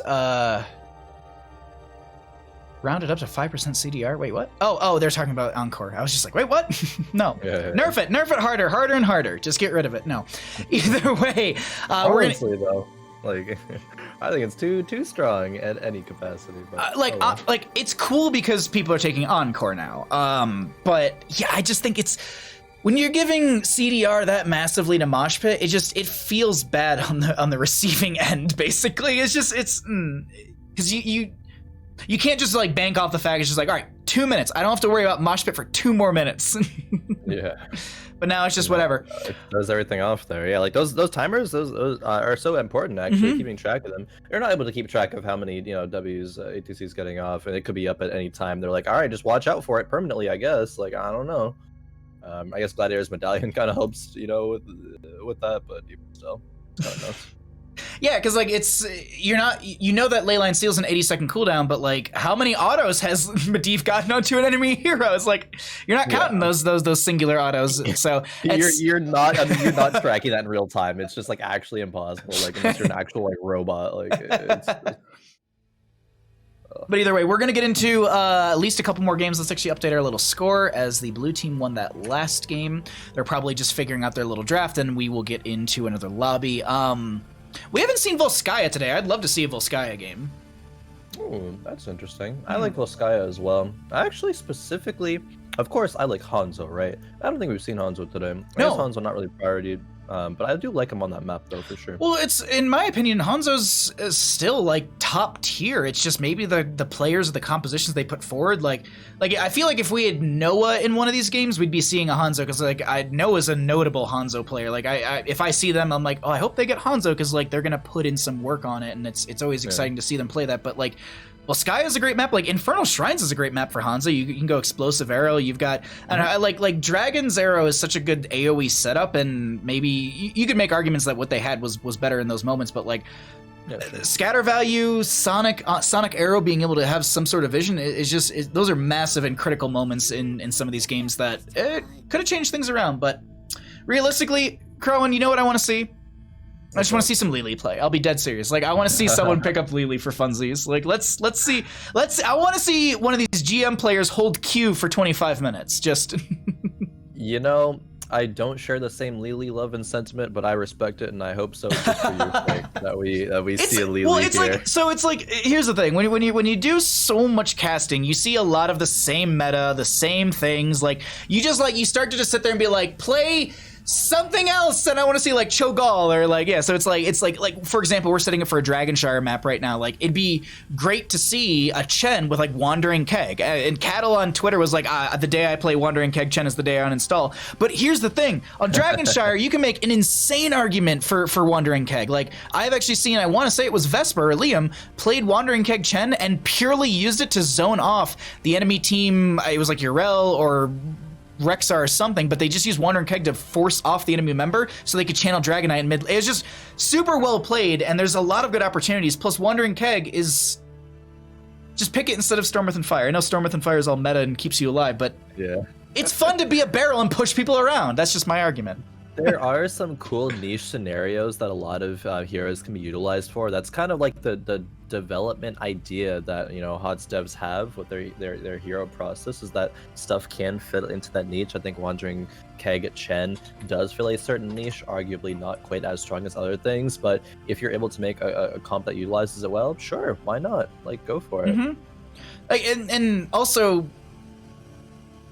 these in-houses where it really matters for nothing, but there are going to be organizations already watching players. Like before we went live, I tagged out every org and I was just like, look, we're doing, come on by and hang out, watch some players. But like, this is also a moment where you can show like, you have a bit of like a fun pool, like a meminess. Like I know people want to win, but like, let's see that Gazlo. Let's see like double soaking Zool. Like let's see like a Cho'Gall. Like, cause Cho'Gall is in my opinion, one of the best ways to showcase that you can communicate with someone else, because if you can't communicate with a Cho'Gall, like it's just awkward. Like you're gonna get shoved at the wrong moment. You're gonna take power when you shouldn't. Like you're not gonna get the right target damage out. You're not building and synergizing your talents together, because there's that factor with Cho'Gall. Like, you have to synergize some of the talents. Like you don't want to take Upheaval and like Shadow Bolt Volley. Like that's going to be so anti-synergistic where you're pulling people, but you want to shoot someone with a very slow arcing projectile. Like it's just, I don't know. It's super, super excited to see the different directions they can take. But standard meta is always good. You can showcase how strong you are on something that's meta, but like,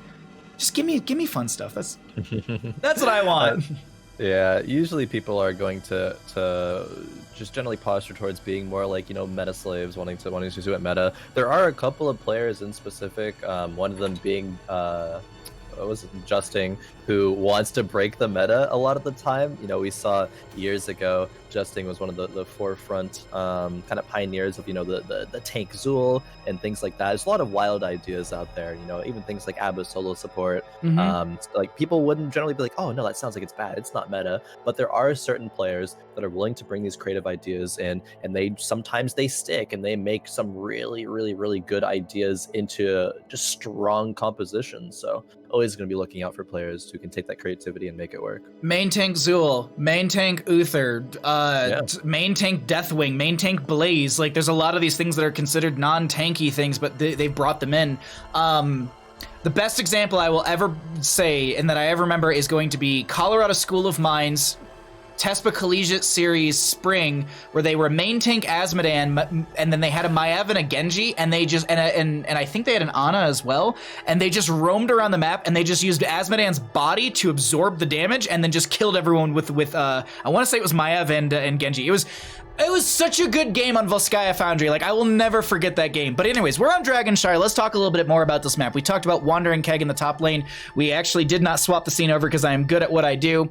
Either way. Thank you. But yeah, we are back into our draft, and you can now see that it's just an Abathur ban. I would love to see like a Dahaka for top lane. It's not something we see often either.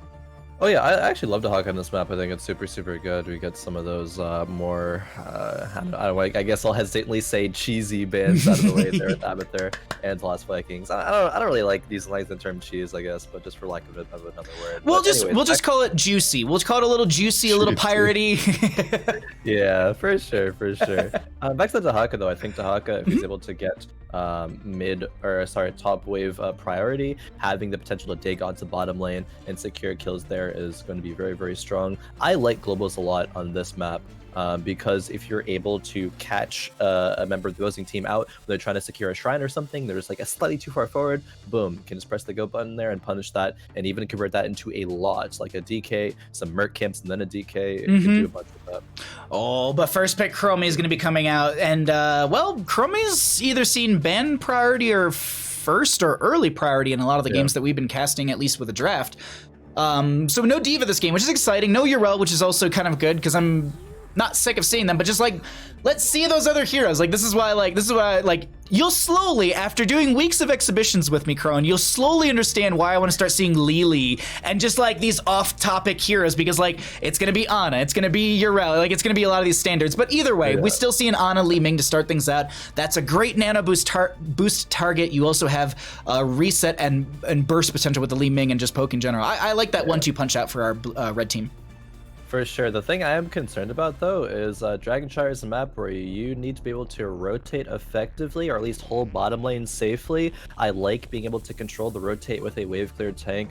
I personally gravitate towards, a Johanna being a good thing there, and boom, right there, Zainhide does pick up that Johanna. Chromie is going to be really good follow-up damage. Deckard, obviously, one of those S-tier supports right now, so I really like the start of the draft for the blue team, but you can't ever count out Li Ming Ana. One of my favorite things to play, Li Ming with an Ana boost. It's so much fun, and is so strong. Any hero that actually can benefit from an Ana boost is it's such a feels-good moment. Like, I talk about Asmodan because I'm a trash gold player, and that's what I like to play, but, like, I'll play with some friends sometimes, and they're just like, I'm gonna take Ana, and I'm gonna Nano Boost just you. I'm like, one, you're probably wasting it because I'm not gonna do the abilities right, but two, that's just like, yes, just like the dunks empowered. It just feels amazing, man. But Greymane to be banned out on the right-hand side. They don't want to deal with the dive potential, the camp clear, the overall just strong all-around hero that they are. I'm actually thinking they go Garrosh ban. Wow, wow. I don't want to cast, all right. Droplets, Zainhide, Collusion, Vesper, Paranoia, I never want to cast you ever again. Like, anti-fun players. I mean, I can't blame them for that, but yeah, sure. From a caster perspective, it's like, man, it'd be cool to see something unorthodox like that. I will be honest though, now that I'm looking at this, like this draft, at least for the side of the red team, this is kind of how we draft our own Cho'Galls. Like we typically go Ana Mage, so we usually go Ana Orphea ourselves, and then we go for the Cho'Gall. So the Greymane ban might have been a bit of a kind of like a lean for them, and they were just like, all right, you know what? They've got some damage, they've got this Ana, this is possible Cho'Gall territory, so they respectively take it away. Which, good on you for being wise in draft. Poo on you for not giving chat what they want. Murden and Raynor, though, will be picked up for the right-hand side. Not bad heroes whatsoever. Good sustained damage, good siege, and good brawling. Yeah, curious if they pick up now. Artanis. Haven't seen Artanis really in a while, unless it's on BOE, but gonna be a top lane Artanis there. And a Lunara actually being the secondary DPS pickup there for Blue. Paranoia picking that one up. I haven't seen Lunara in a long time. As Samuro, though, that's some fun. Hold on, chat gave me a really good idea. I have to change the left side team name.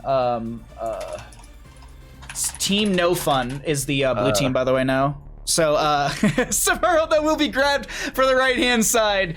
I actually really like the Samuro. In Dragonshire, they can be really hard to deal with. Armor reduction with Way of the Blade at level 1 is typically what we see them go into. You were noting that Artanis, oops, I hit the wrong button, isn't too often prioritized. They did have this rework, and Protector of Ire has been the level 1 pickup for them, where you can increase your auto attack damage. A lot of people say it's not good, but I keep seeing a lot of top tier players pick it, so I'm like, are you lying to me, or are you just memeing and like, I just don't know. But like, typically it's amateur opponent, as you mentioned for Battlefield of Eternity, but with Protector of Ire, with the stacking, it could be massive for them. I don't know, we'll have to see what happens here, Khroen. Yeah, I'm curious. The top lane matchup will be one that I want to keep an eye on. Can Samuro... It's just Samuro versus Artanis. It's just kind of like off-meta matchup. Wonder what way it'll go to. All right, well, we'll have to find out what happens here on the left-hand side. We got the members of our blue team. Vesper or Liam will be on that Artanis. That is a snazzy new skin, by the way, and also good skinergy from Vesper with the mount and everything. Collusion will be on the Deckard Cain. We got droplets on that Chromie. Zanehyde will be on the Joanna, and we've got Paranoia, on the Lunara. And on the side of the red team, we have J Shifts on that Samuro. We have Hebi on the Ana, Cattle on the Muradin, Winterheart playing Li Ming, and Nintori playing Raynor. Cattle scouting out that time trap there. Gonna be cleared. Clones popped up, but J Ship's going to the top lane now. Sentinel Wisp was grabbed by the Lunara, and that vision provided, I'll show stream at some point, but like, it's insane. Like, you have that, if you can almost see the entire rotation from top to mid. If you throw in the center bush in the top to mid rotation, you see the entirety of that, like the Bermuda Triangle, as they called it back in the day. So it like, the vision provided from Lunara here is massive, and that's maybe why they picked her up, but also damage over time. Dive potential is pretty strong, works with the Artanis. I overall really like this, and they also have good wave clear and camp clear, maybe even dragon clear if they go into Nature's Calling at level 4. Yep. We see red team controlling the rotates for now, even though blue team has the Johanna. Cattle being very aggressive in scouting. Blue wanting to start the siege camp up, as red is already over halfway done with theirs. Nintori and Hebi going to be clearing that out soon. Cattle still kind of playing point guard over here. You know, he's not really letting them get this for free. No, I just Sleep Dart goes out. Were they just dancing for a second? I swear I just saw that. I want to point out that the Artanis is going to be reactive parry at level 1, which is really smart. I was thinking it was going to be Protector of Ira, but since they're going into the Samuro with the Way of the Blade at level 1, which will reduce their armor consistently, going reactive parry will give you armor utilizing your double. Not your double blade, a twin blade, actually, that's what it is. Yeah. So being able to get armor in a 1v1 matchup where you have someone reducing your armor is a very big win in my book. So I actually really like that pickup from them, not going into the increased damages. That scaling kind of takes place way later in the game, and in a 1v1, or I guess technically 1v3 into Samuro, you might lose out if you don't have that armor. Yeah, it looks like Liam is going to be in control of the matchup, at least for now. Liam going to be clearing that wave, is going to maintain top control. Red side, though, is going to maintain control bottom for now, at least, as Cattle does get chunked out. Cattle trying to juke all of Droplet's abilities, but he's going to be in danger here, jumping away very low. Does survive, though. Will be able to tap well, is going to be able to get their trait, and they did go third wind at level 1, which is going to increase the threshold in which they can actually get healing from their trait by, I believe, 20%. I think it goes from 40 to 60. Yeah, so your threshold is now 60%, so a little bit extra healing for them, and allows them to basically cycle out of a fight, get that procced, get back into the fight, and they can still be a destructive force for their friendly team. Just peeking up into the top lane, as there is going to be a camp up here that will give the Samuro some extra spell armor. This is going to be J Shifts pressing into Vesper, and I think Vesper just ignores them and just goes for the objective channel, looking to maybe set up Joanna for a channel into this mid lane, but Cattle will stop that in bottom. At least wants to neutralize it, because red is taking control of bottom right now. Liam doing a good job of that, but J-Shift's though gonna take it back. There is no red members in the mid lane right now. They are scrapping in the bottom lane. This is kind of the early game shrine dance though that you have to be aware of, both teams. Where's the pressure going to be? Are you going to have someone mid lane who's going to be clearing those lanes out? How's the top lane going? So many factors to really keep control of here. Speaking of factors, that's Winterheart having to blink away as Paranoia was stepping up and Droplet Sand was dumping on their head. Heavy going to get blasted as well. Sleep Dart onto 2. Collusion has some healing underneath them if necessary, but still going to be full health. Cattle going to be in the bush. This is going to be top lane, I think, went back over in control for Vesper. Let's actually jump over into that top lane matchup as this is Vesper taking a lot of damage. They already used their blade dash. They're not going to be able to get out of here. Samuro should have one more auto into them. They're going to try and dive back into them, but they get their Gladiator's medallion. The swap will be there. It's not enough. Just J-Shifts have one auto. It's going to get proc their trait, and they're going to walk away, Khroen. Oh my god, actually, J-Shift's wanting to have to go over the wall there, though, but Zaynhide up here. Can Zaynhide actually take out the Samuro? Yes! Liam with the Artanis Bates, living on 1 HP for so long, actually goes to the advantage of the blue team there. J-Shifts in chat saying deserved, recognizing the outplay there. I think there was like this split second where they were like, I'll dive under the tower, and they were like, wait, towers have true sight. Like, I can't do this. Looks like we're gonna get a pause. So let's pull it on back to you and I, and just that way we can make sure that we're giving game integrity to these players. So if someone peeks over, they're not looking at minimap or anything like that. But I'll be honest, like, yeah, even chat said like Artanis God, like, wow, like that needs to go in Liam's highlight reel. That has to be a highlight for them. Like, look at me outplay J-Shifts real quick. Like, ooh. Man, that was so well played there. And recognizing that play could happen as a really good rotate up from Zaynhide and the Johanna to secure that kill, because the kill wouldn't have happened, you know, unless the rotation did occur. But oh man, this is spicy. I'm liking this. And the respect from J-Shifts being like, all right, you got me. You know, the pause coming out. You might need to take a second, you know, recompose, not tilt or something. But get to head back in the game for the rest. I need a breath after that one, okay? Yeah. Like I need to scoot back from my chair. I need to put my hands on my head and be like, all right, let's bring it on back for our Dragonshire game. Level 8 on both sides. We're going to cycle through the other numbers as we typically do, just to get you an idea of what the damage, experience, and healing is looking like in our Dragonshire game, as we are about to hit 10 talent here for both sides, and it's a fairly close game so far, as no one's got the Dragonite just yet. Currently have this bottom lane being held over by the blue team, but Zaynhide, a little far from the friendly side, needs to back out and manages to do so without contest. Yeah, Li Ming actually chose to go Force Armor at level 1, so opting to be more safe into the Chrome damage. Lunara will have an easy time of taking those spell armor stacks away, though. Cattle jumping to the mid, trying to get the DK, is not going to be able to do so. There's some bottom lane aggression, though. Winterheart posturing very aggressively here. We'll have to blink away, though, to be safe. Yeah, they have to blink through that slowing sands as they don't want to get caught by that. I think you saw Collusion with the Haragic Cube just as they were going through. No channel into the Dragonite anymore, as bottom lane will be held over. And I'm just trying to jump around. Sorry if this is moving too quickly for you, chat, but I'm just trying to see everything in every lane, because Vesper and J-Shifts have not stopped 1v1ing. And meanwhile, in bottom lane, they actually got pushed back, but no one went down. I'm just watching minimap just to try and catch everything, but seems like there's a bit of a lull as everyone maybe just waits for that 10 talent here to come through and catch us a wave or two. Yeah, 4 members of the blue team in the bot wave here. They cleared the waves, they rotate. Camps are up though, and level 10s are achieved for both teams. We have Leaping Strike for Lunara. A little bit of aggression die potential there. Maybe just some burst potential if they ever refine the Artana swap or something. Speaking of Artana swaps, top lane best for Team Liam versus J-Shifts here could result in a kill. I mean, we have Falling Sword from Joanna, but we got a Haymaker from the Murdered. I'm sorry, I was still just stuck in bottom lane because I was watching a Falling Sword. I was like, all right, let's check out. Oh, wait, no, Artanis apparently went down. The oh my god, I don't know from what, but either way, Haymaker Murden. If I'm not mistaken, Oxygen Esports is going to be very happy to see Cattle picking that up. Zaynhide is going to be working their way out of here as they won't be going down, but Nintori still has a lot of sustained damage. Yeah, I know Cattle loves Falling Sword, but Zaynhide being the Johanna player here, Cattle's going to know how to play into that very well. Zaynhide stepping onto the point here.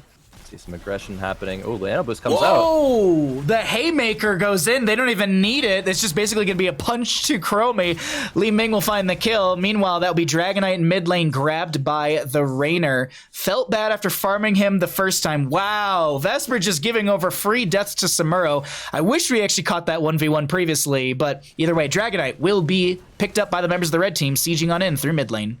Yeah, the 1v1, I caught a little bit of it. It was basically Liam kind of overstaying there, and Samuro just came up, and they were both like a 3rd HP. Kind of just clapped him, though, towards the end of that, though. Just Samuro damage burst really being shown. Oh yeah, I mean, like it's a weird sentence to say because he has a sword and he just smacks you with that. But like Samuro has absolutely terrifying burst potential, especially post 7. I mean, post 16, they can basically just take a fort core. They can take game on their own. Like once Samuro gets to 16, and if they have the proper builds and if they're being operated by a proper player, they can just easily run the game down. And as long as the enemy team doesn't stop it, well, that's just GG's. I mean, I've done that with my own friendly players where we have a really good Samuro player. It's like we'll 4v5 and we'll sacrifice ourselves, but you get 50% of the core. That's a win. That's a win in my book. It really is, honestly, if you can't, punish that well. Red team gonna be able to get the bottom wall. Mid wall already went down as well. 1 tower on the top. They're gonna achieve 13 soon, and maybe with that, they can look to invade the siege camp. Yeah, Cattle's jumping in aggressively here, but Heavy is gonna be zoned off by the slowing sands. Good Gladiator's Medallion there, and Cattle actually using the Haymaker. Falling sword back in! They literally falling sword back in with the blind coming out from the Artana. Swap will be through as well. Cleanse goes on onto Ana. They're trying to walk away. Lunara goes down. Li Ming gets picked off on the left-hand side. This is a 1-for-1 trade so far as they find an Ana as well. Vesper getting low, does go down as well. Tries to swap away. Droplets is trying to back out and get some healing from Collusion. Dear Lord. I love Khroen. He Haymakers Zane hideaway and they're like, cool, I'll just falling sword right back into this. Yeah, I mean, it did buy time for Cattle to be able to pick up the siege cap at least. So the siege is fighting, fighting alongside them. Cattle actually looking for a bit more aggression here, but is going to be a good tornado there from Collusion to dissuade any further aggression. Top side, we still have Jay Shifts and the Samuro just kind of smacking away, clearing waves, getting XP, doing Samuro things. Wow, oh my god, the chat in this game has just been ruthless between these players. I do want to point out, like we saw that jump in from Cattle. They had Haymaker off cooldown. I think they were looking for the Khroen to force that back into the Hyperion and maybe get the damage from Rainer, but unfortunately not able to do so. And it might have just been red. What is? I actually don't know off the top of my head. It's a 40-second cooldown for Haymaker. I thought it was a lot shorter, to be honest. I immediately, either way, it's Cattle finds the entire enemy team is like, I'm out of here. There's a Lornado that's actually put them in a bit of an awkward spot. They do get locked in with the slowing sands, leaping strikes. That's going to be an overstep from Cattle. Man, that was such a good play by Collusion. They're recognizing the jump already happened. This is the way that it's gonna path, and there was nothing left. There's no avatar to save Cattle there. There's no leap as well. And Blue's like, oh, we can convert this into a kill. So really good job by Collusion there. Wasn't trying to steal. What were you doing, Cattle? What was the game plan? Oh man, top lane Notori getting swapped in there by Liam and is going to be falling very, very quickly here. This is kind of just falling apart for the red team now. They were in the lead, but you can't be shitting deaths like this, though. They're just, I wouldn't say falling apart. They're staggering out deaths over and over again, and they do have channel potential for a Dragonite. Ana's in mid lane.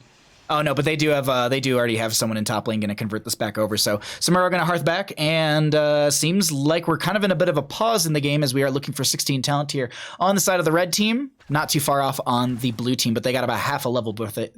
Excuse me, they have half a level to close. Before that happens, as Cattle once again, Haymaker maybe? No, Stormbolt to the face of Vesper.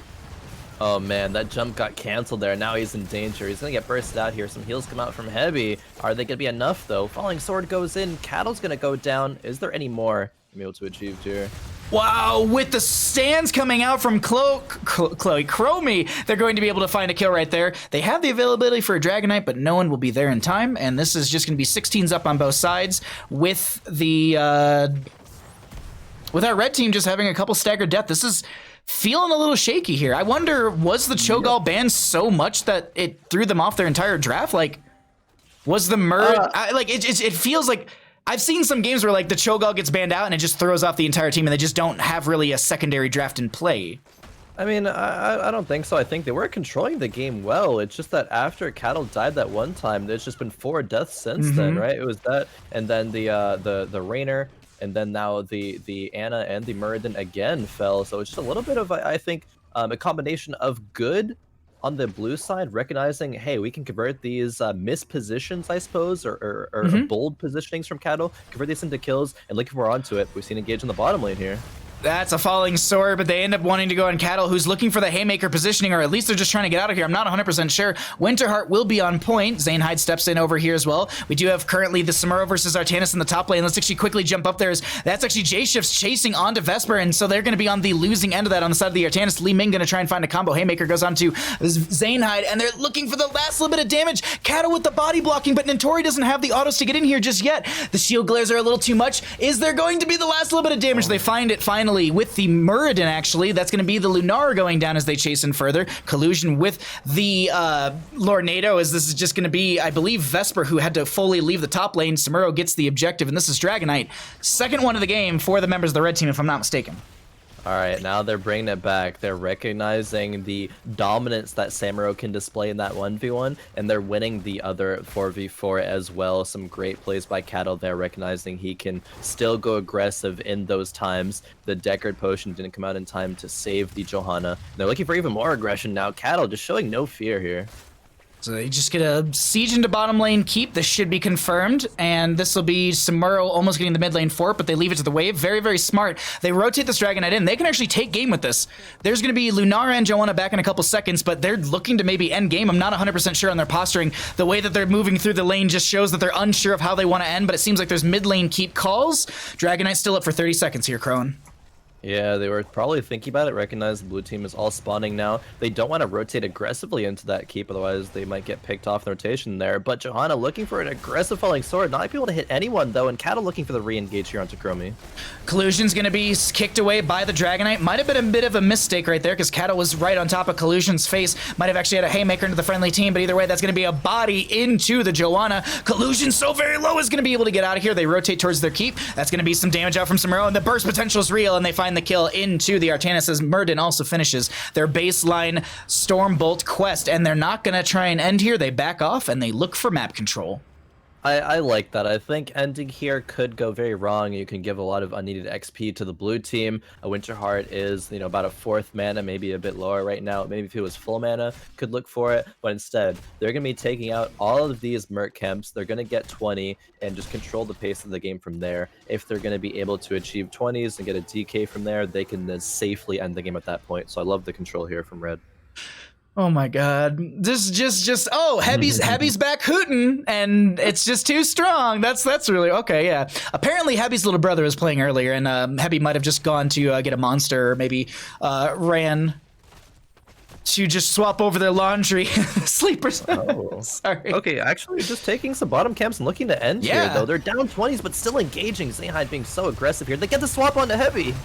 And that's Heavy getting very low leaping strikes from Lunara. Will be able to set up the kills. That's going to be 1 kill in favor for the members of the blue team. That's a Chromie who's using Time Stop to try and buy some time. Droplets is able to back out. Huge condemn from Zanehyde, as this is a couple members so very low. Cattle around 500 health is actually cycling out because they want to get their 3rd win. Their level 1 talent to proc off, as they're going to trade out the Joanna for the Ana, and they're going to re-engage onto the Samuro. Is maybe going to do some rotations around the map to try and go for Dragonite, or they're holding them in bottom lane. This is Khroen, this is an insane game, but they could look for Dragonite and end. It just depends on how quickly the blue team can respond to this map pressure.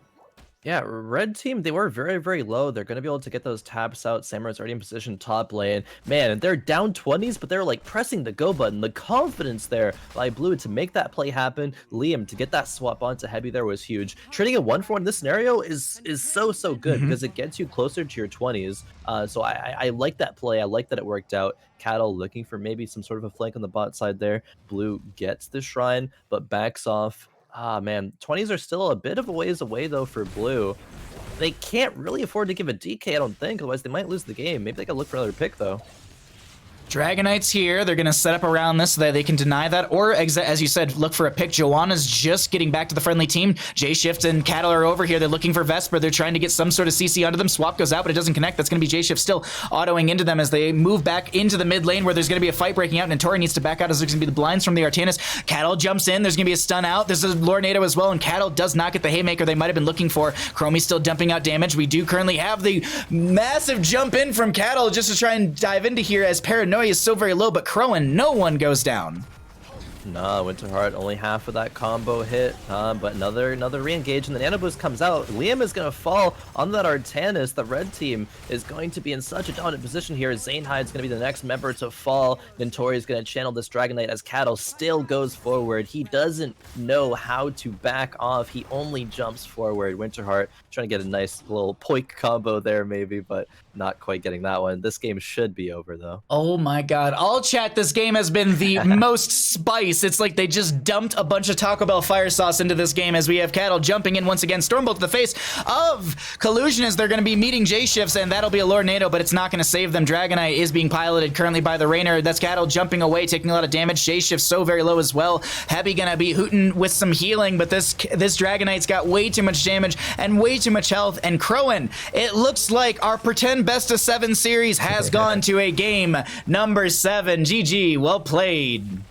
Oh man, pretend series going to game 7, that's hype. One more game to decide it all. Woo! No, but I mean, I think that was really, really good though. Really well played by the side of red. That Li Ming and the Anna pick in the 1-2 dictating, aggressive team fights, and J shifts on the Samuro. I was liking that. Was able to to win that 1v1 versus Liam. Like Liam had that cute little outplay initially, but J shifts was like, all right, that pause, that was the mental reset that I needed to be able to just stomp this 1v1 for the rest of the game.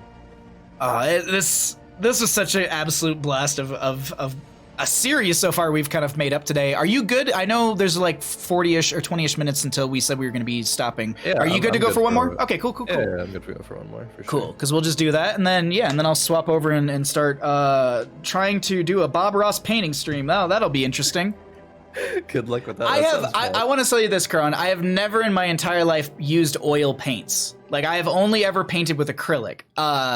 One time I did watercolor, and the person turned to me in college and goes, "You're painting like it's acrylic. You shouldn't." And I go, "Oh, how should I be painting?" They're like, "Paint like it's watercolor." And I was like, "You should never teach anything." Just...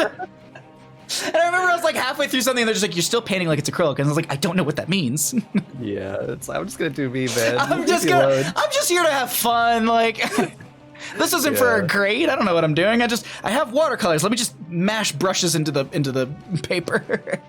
Yeah, when's the last time you have done some painting or anything? Because this can be like a adventure back into the arts. I've done some acrylic painting here and there. Like I'll actually like do presents for my mom because she just loves like Snoopy based stuff. So like I'll paint like a little So like for one year, like they were visiting here and she loves Snoopy, so they went skiing and I was like, oh, I gotta do like casting or something, and I spent the day just like painting it on the wall right by her bed. So she was just like, oh, this is the best thing ever. So it's like that's like acrylic like. I was a little nervous because I hadn't painted with it in a long time, and it's like I could jump back into that one, like doing line work. I was like, oh, okay, just like getting the finesse of like water to like actual like black to do like line work was a bit of a hurdle to remember, but like I don't know.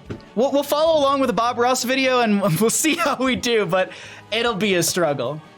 Oh, man. It sounds like it'll be fun though, either way. I mean, one of my friends who plays tabletop to me, he actually does like, he's an insanely talented oil painter, and he's just like, all right, what you're gonna need is you're gonna want this, this, and this. And I was like, what about drop cloths? He's like, do you have moving blankets? Because those are way better. So luckily I have a couple of those left over. So it's gonna be interesting, everybody. It'll be very, very interesting. But we're waiting for one more lobby to determine our best of 7 series, and we'll see if Team No Fun can beat the red team, because the blue team banned out Chol, and so they're officially Team No Fun. I guess so. We're kind of getting close to the end of our little duo here, and for anyone that might have not caught it, Khroen and I will be your caster for the casters for your exhibition matches starting next weekend for the CCL. So if you are an org looking for players and you're curious as to who's going to be casting those games, it'll be us. So we hope you come by. And next weekend that'll be on the Heroes Hearth channel. That'll be starting at I believe 1 o'clock PDT, so 4 o'clock if you're on the East Coast, and that'll be 2 best of 3s Saturday and Sunday. So 4 best of 3s total over the weekend for you all. And yeah, that'll be really, really fun. Orgs will be able to scout out some players, and we should have all of that information out for you fairly soon.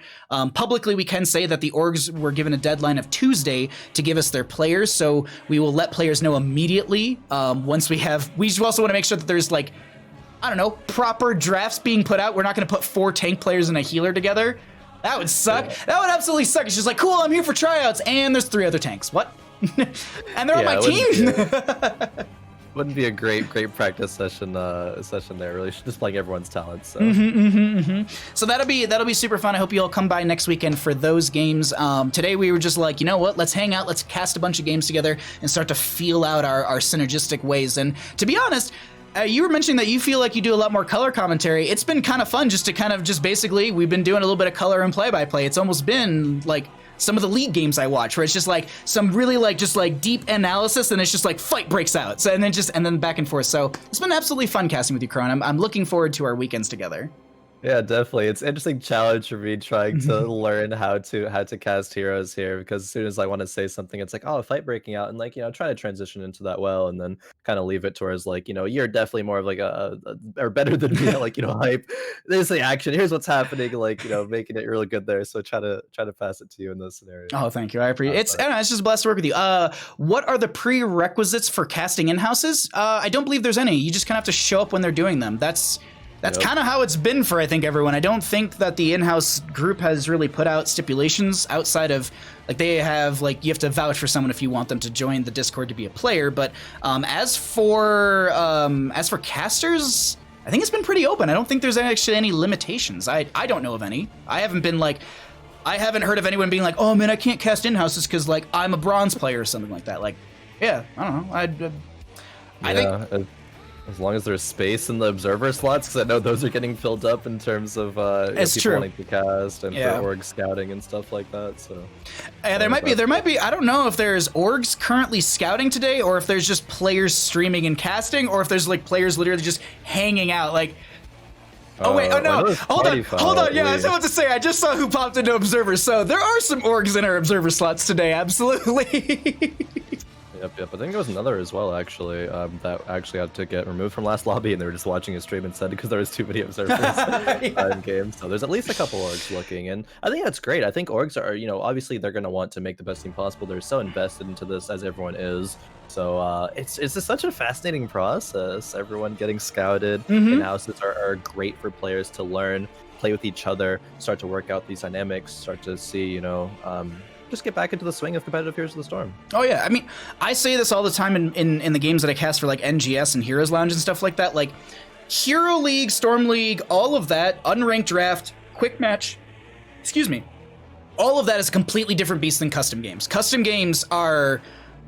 It's like, and it's not even the fact of just like 5 people who know each other in comms. Like there's one factor of 5 people who play together, they're in comms, and there's another factor of 5 players who are on a team together who practice consistently. Like I'll play with the Ghillie Sharks, and I keep bringing this up, but they're just a team that I've been playing with a lot. And like I'll play, and I'm their 5th member in, and they're doing stuff like in their drafts and their compositions and the way they talk, and it's so quick and so interesting to learn from, because a draft is completely different in Storm League than it is in a custom game, because you're looking not only at what the other players are good at, but what you are going to be trying to build and counter. Like, it's just, there's so many layers to this onion, if we want to just keep using that analogy. Regardless, we are going to end things where we started things, and it's going to be Battlefield of Eternity. Khroen, how do you feel about this map for our technical game number 7? Well, it's an exciting one. I personally love this map. I think that we can see some very, very interesting, I guess, like posturing around where the immortals spawn, and there's decision making, whether it's to be like race or defend, or like how are we going to posture to get a little bit of poke in that might matter, how are we going to gank the offlane, things like that. And pushing with the immortal, there's always some fascinating things that can happen there. So I'm in favor of this. I like it. I would actually like to see something like a Hanzo. It's not something that we see, like, we haven't seen too much of at all today, really. And let's get you a Hanzo. If I can't have a Lily game, let's at least get you a Hanzo game. Let's at least get you something meta. But he's strong on this map, but like, it's just, I feel like we start to fall into the realm of like, but Greymane race is better. Like, Hanzo needs heroes around him to get CDR, but I don't know. Like I still think he's such a high priority in my eye. As Chromie Garrosh is banned out, do we see a D.Va ban? Maybe. I hope so. I'm thinking it's definitely possible. The Chromie ban makes sense for sure. I think while she is strong on every map, especially so on BOE, getting that free immortal poke in, and if people are blocking it, that's a lot of damage that you're taking to your face. So no, but I like Hanzo a lot on this map. I think that even if you're you're forcing the enemy to be in a position to where you're autoing them and getting your W resets if you're going W builds. Well, actually the Hanzo bans, we're not going to see it. Never mind. Are you? I'm sorry. Is Red Team watching stream and just like, all right, let's just ruin it further for them? Just, but I mean, realistically though, it is a good ban. Like he is good at racing. He's good at poking. He's got good setup with his heroic. Like vision. It's a smart ban. It just sucks that we don't get to see it here. That's the unfortunate factor.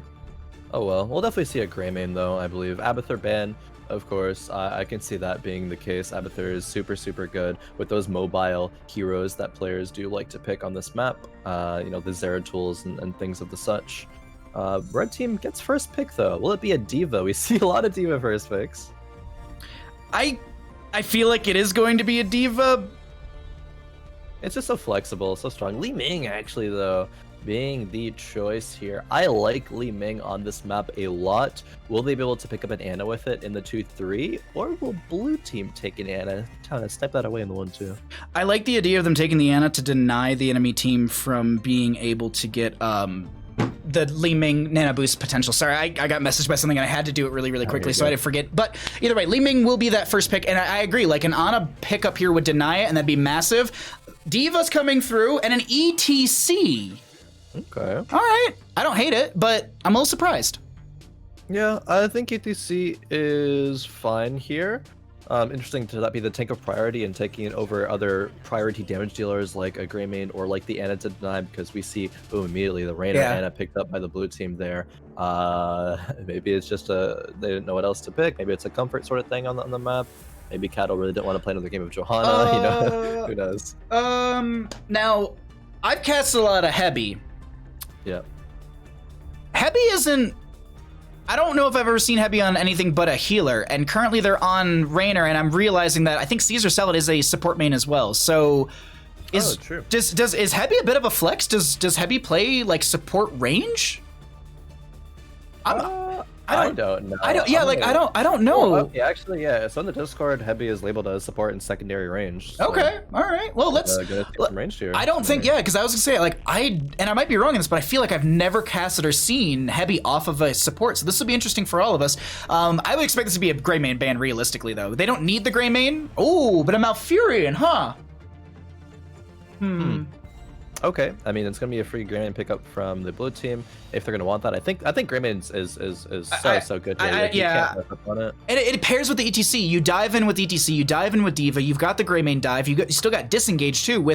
You can dark flight onto a minion to get away. You can roll away or disengage. So I think he's a strong pickup. And then I kind of want them to go Rhaegar here. Like, go Bloodlust. It's going to be Decker Kane. That makes sense. But there's going to be the Greymane. That still makes sense, though. Decker Kane stay a while with ETC Moshpit and stuff like that, or D.Va Mecha Bomb. Good opportunities. Very, very good opportunities from them.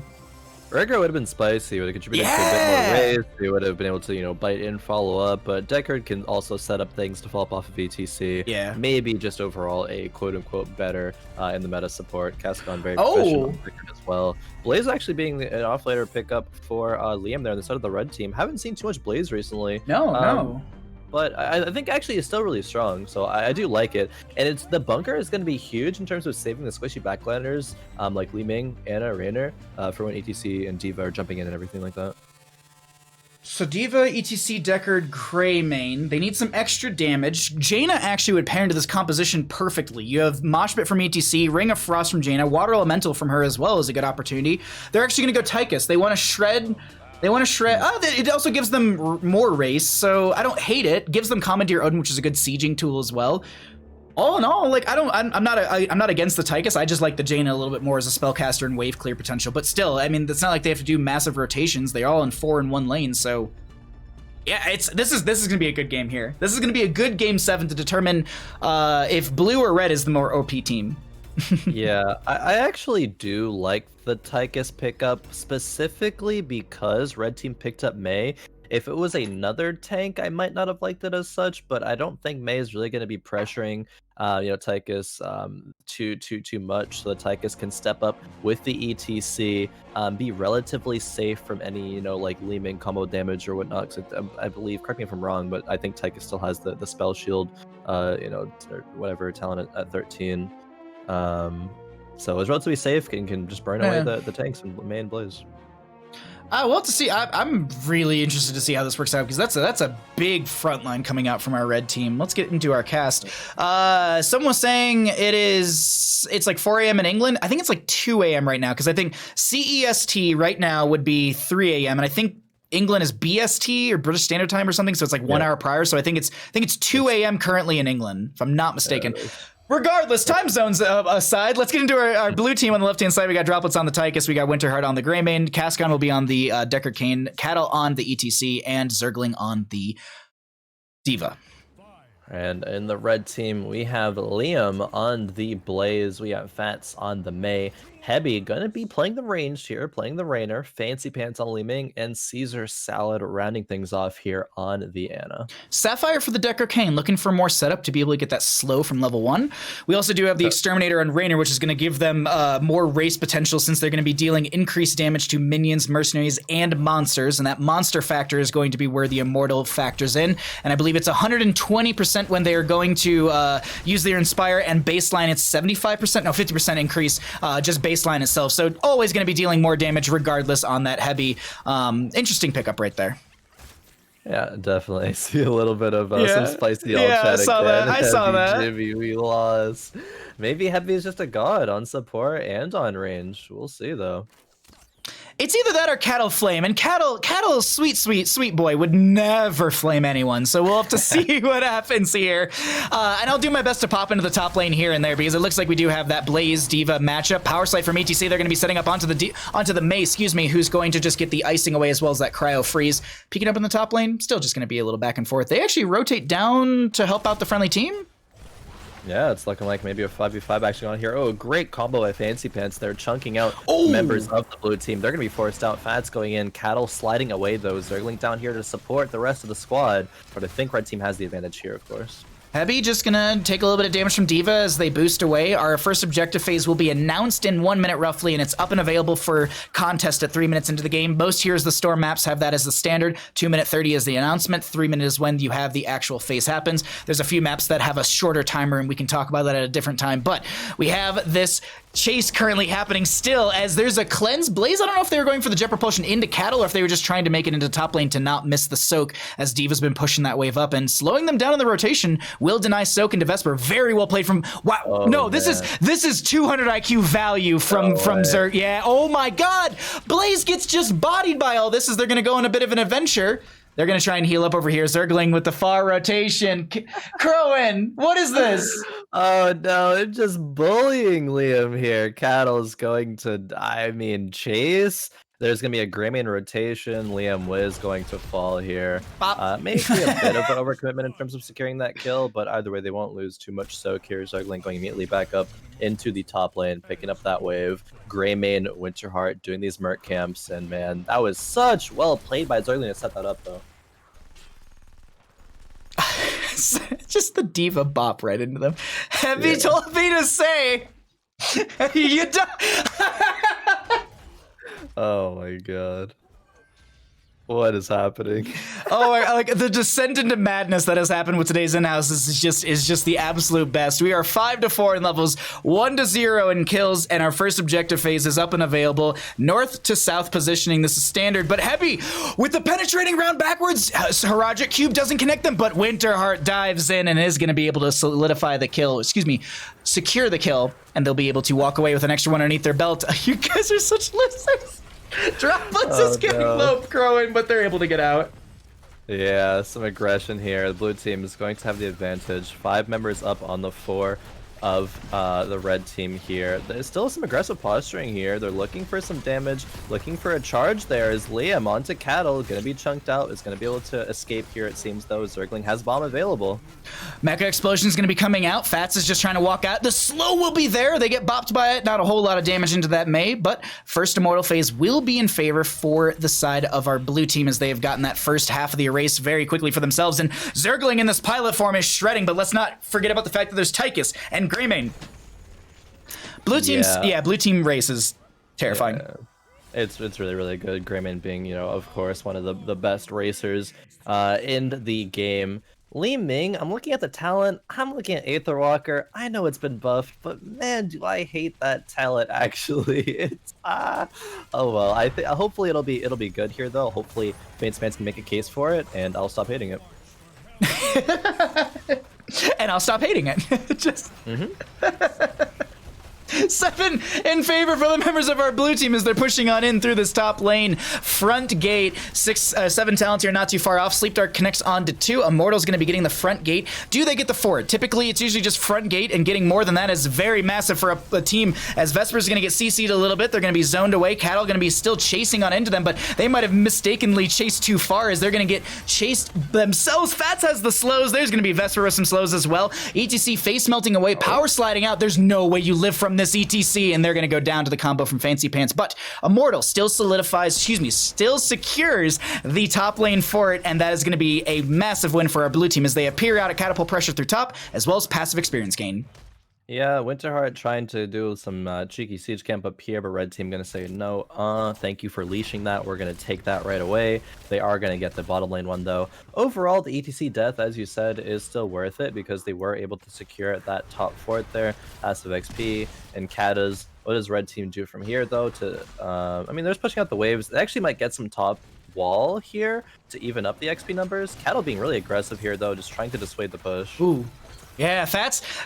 Cattle was like, I'm gonna power slide face melt, and Fats is like, I have that as one ability. Let me show you icing really quick, and gonna bop him right back with that one. Heavy gonna just knock him back and gonna hoot with the penetrating round.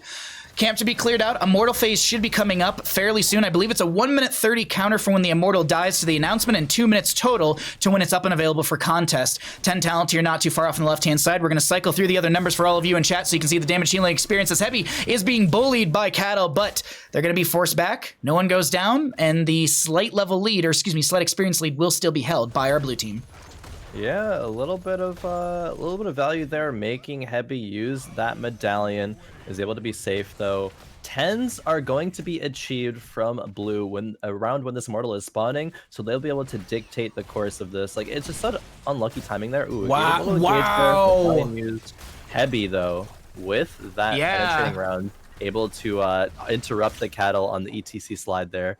Good play there, you know, maybe Heavy a good range player too. I don't know, honestly, if Cattle is like, if they're flaming or like memeing or like if they're serious, because Heavy has had some actually really good plays here with that penetrating round specifically we just saw. 10 talent here though will be on that left-hand side first. They're gonna grab their own bruiser camp for top lane, same to be said on the left. This will push left already into 10, but the right should be grabbing 10 off of that. What do we have here? Micro missiles, pretty much the standard Commandeer Odin for Tychus. They were holding for a second. I was like, there's no way you go laser. Like, I understand you can laser the Immortal, but it's just Commandeer Odin values too massive for a team to give over, as there's the 10 talent on the right hand side. Seemingly standard pickups for everybody here as Blaze jumps in, but no one will go down just yet, Khroen. Yeah, good Anasleep there, but the engage is still being looked for here. A good Cattle slide onto Fads, though. Unstoppable does come out, heals up a little bit, circling with that bomb. It comes through. Fads, stay while and listen, is going to stop Mei in her tracks, and the kill is secured after that. That is the first death. Cattle looking for more, though. A good slide onto 2, but nothing else is going to be able to convert it there. Cattle a little bit of trouble, but is able to walk away for free as blue continues to DPS this Immortal. It is already at the half. They might be just able to get this full Immortal maybe like for free. This is going to be Immortal on defensive side for both teams, so it's going to be easier to defend, harder to race. If you're wondering what that means, as we do have our red on the right hand side, and they're stepping into this, and they're trying to get some initial really good dash from droplets to avoid Liam's jet propulsion into them, and now Cattle trying to punish them being so far out, and they're just trying to back out as Caesar Salad doing their best to heal up. Vesper gets the jet propulsion into one. Mosh pit will be interrupted by the Immortal as that happened on the top portion of the screen. Blaze goes down. That's going to be Greymane hit in the avalanche, and they're going to be be pushed away to the left-hand side. Seems, as we have a bit of a pause here, but no Blaze for the next 14. They should invade and go for the other half of this Immortal. Yeah, Winterheart maybe stepping a little bit too far forward here. The team isn't there. The Deckard is going to tap. Is able to walk away though there. For a while, Kato was kind of just auto-attacking the ammo. Slides, doesn't quite connect, but still, this will be a full HP, full shield Immortal for the blue team. They are already a full level up, and this is going to be a scary push here as there's no fort in the bottom lane, so this is going to go straight to the keep wall. D.Va was actually pushing this up just a second ago. For anyone wondering, by the way, for the way that the Immortal does spawn into lane, it will always go to the more well-defended lane. So, example right here is there is no fort in both lanes, but the keep in top lane has a little damage on the keep front gate, whereas bottom lane does not. So it is factored in which one has the least amount of damage and goes to that lane. As Cascan's taking a lot of damage, will drop the stale wall and listen, will be interrupted. They're going to be a bunker on the ground. The Gladiator's medallion was used, and they still go down as they were just trying to back off. And now, without their Deckard Cain, and they still have this fully shielded Immortal, they have to choose, do they stay here without any sort of supplemental healing? Wow, really good face melt from Cattle just to knock back Blaze, and I think they disengage, and they're going to go for a top lane keep with Commandeer Odin and D.Va up here. Yeah, I like this. Already Zergling pushing this top lane in. The rest of the members rotate up. They might not be able to take the keep itself, but will get a lot of damage on it as the ammo in the bottom lane is still pressuring, though. They don't want to overextend, though, as Liam gets a good charge onto the Tychus. Tychus using the medallion, dashing away. Cattle here to peel as well, though, as Fats with that avalanche into the D.Va. I think D.Va may fall. Droplets on the left-hand side of our screen with 300 and something health. Actually, oh my god, no, they survived. They managed to get the potion from Deckard Cain earlier, and the D.Va will go down on the right-hand side. Vesper chased very far out, but they're going to jet propulsion around the wall, get kind of that push around, and they're going to be able to be joined by the friendly team as Cattle sees a lot of members here. Power slides in, but no, actually, Mosh Pit's up and available. They didn't go for Encore at level 13. Surprising here, Khroen. Oh yeah, mic check, reducing the cooldown of the W. I mean, that was like the talent, the standard talent of old. It's still solid, but opting to just save that mosh pit for the one big value mosh, doesn't want to use it too It's just loosely, I suppose. Yeah, it's wild to me because of the fact that like it's a 7.2 second cooldown per hero hit, and you can basically get the same if you hit the same hero with that little loudspeaker, you get 14.2 seconds of cooldown from just one hero. Like if everyone stacks on you and you face melt, you basically are very, very close to a mosh, or maybe you half the cooldown. Caster math is very difficult as it's 14 to 13 in levels. We have the top lane camp coming through, and they're looking to maybe pressure this keep or at least just walk this in. Yeah, I guess clearing the wave at least. But back to the ETC, the mosh pit. Literally, I think with the addition of Gladiator's medallion, literally every single member of Red Team can cancel the mosh. Fair. Because I think May or Blaze could like pre-medallion and then like use their CC to stop it. Of course, there's Raynor, Q, Leaming Wave of Force, and Asleep, which are all really good against it. Cattle with a medallion of his own could look to stop that. There's a little bit of outplay potential there. A reason why I do like medallion, at least from a viewer perspective.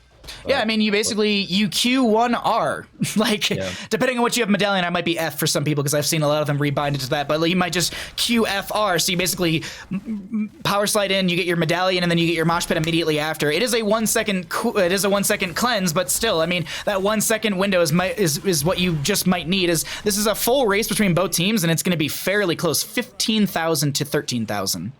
Yeah, blue side does win there because Cattle loves positioning so aggressively to make sure that they're getting a little bit more value, going to be pressuring the red team off just a little bit, forcing him to use the cooldowns to drive him away. Cattle even solo sliding heavy here in the back as another engage is happening on the left-hand side here. Winterheart is going to be split from the friendly side. Fancy Pants getting low. They're on the defensive posture for this. That's going to be a mosh pit onto Raynor. This is literally just a buy time. Meanwhile, D.Va in bottom lane is just pushing to end game. D.Va's like, I want to go order some Taco Bell. I want to end this game. And they're stopping them from Hearthing. Right now, Fats is going to use the cryo freeze. There's going to be Heavy getting very low to Cattle, which is a very surprising thing to say. There's an avalanche out onto the Deckard Cain. Heavy still getting low. Tychus does go down. Meanwhile, D.Va is on the core. That's going to be a stay while and listen, catching 4 players. Immortal will get the stun onto 1. Power slide finds that. That hits me, and Heavy is just going to be trying to get out of here. No, they're just trying to race this. D.Va's just trying to end game currently.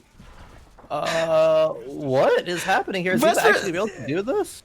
Micro missiles into the core. Zergling has Mecha Explosion too, and they can go into pilot form and get DPS out. Like, oh my god, the Immortal was like 826 as well, and it's going to be in favor for the blue team. This is absolutely wild. So this goes to core regardless. There's the Mecha Explosion. Concussive Blast to force Vesper back. The Jet Propulsion doesn't connect. They're going to be into another mech. Dear Lord. Zergling's gonna do this. Zergling's actually just gonna solo win the game right now, as the game is over 2%, 1%. Wait, can he do it? Roll auto attacks. That's gonna be it. Zergling taking that game for the side of the blue team. That's the end of the best of 7. That's what you love to see at the end of the day. Yeah, that's you know what? That's our best of 7 series, ladies and gentlemen.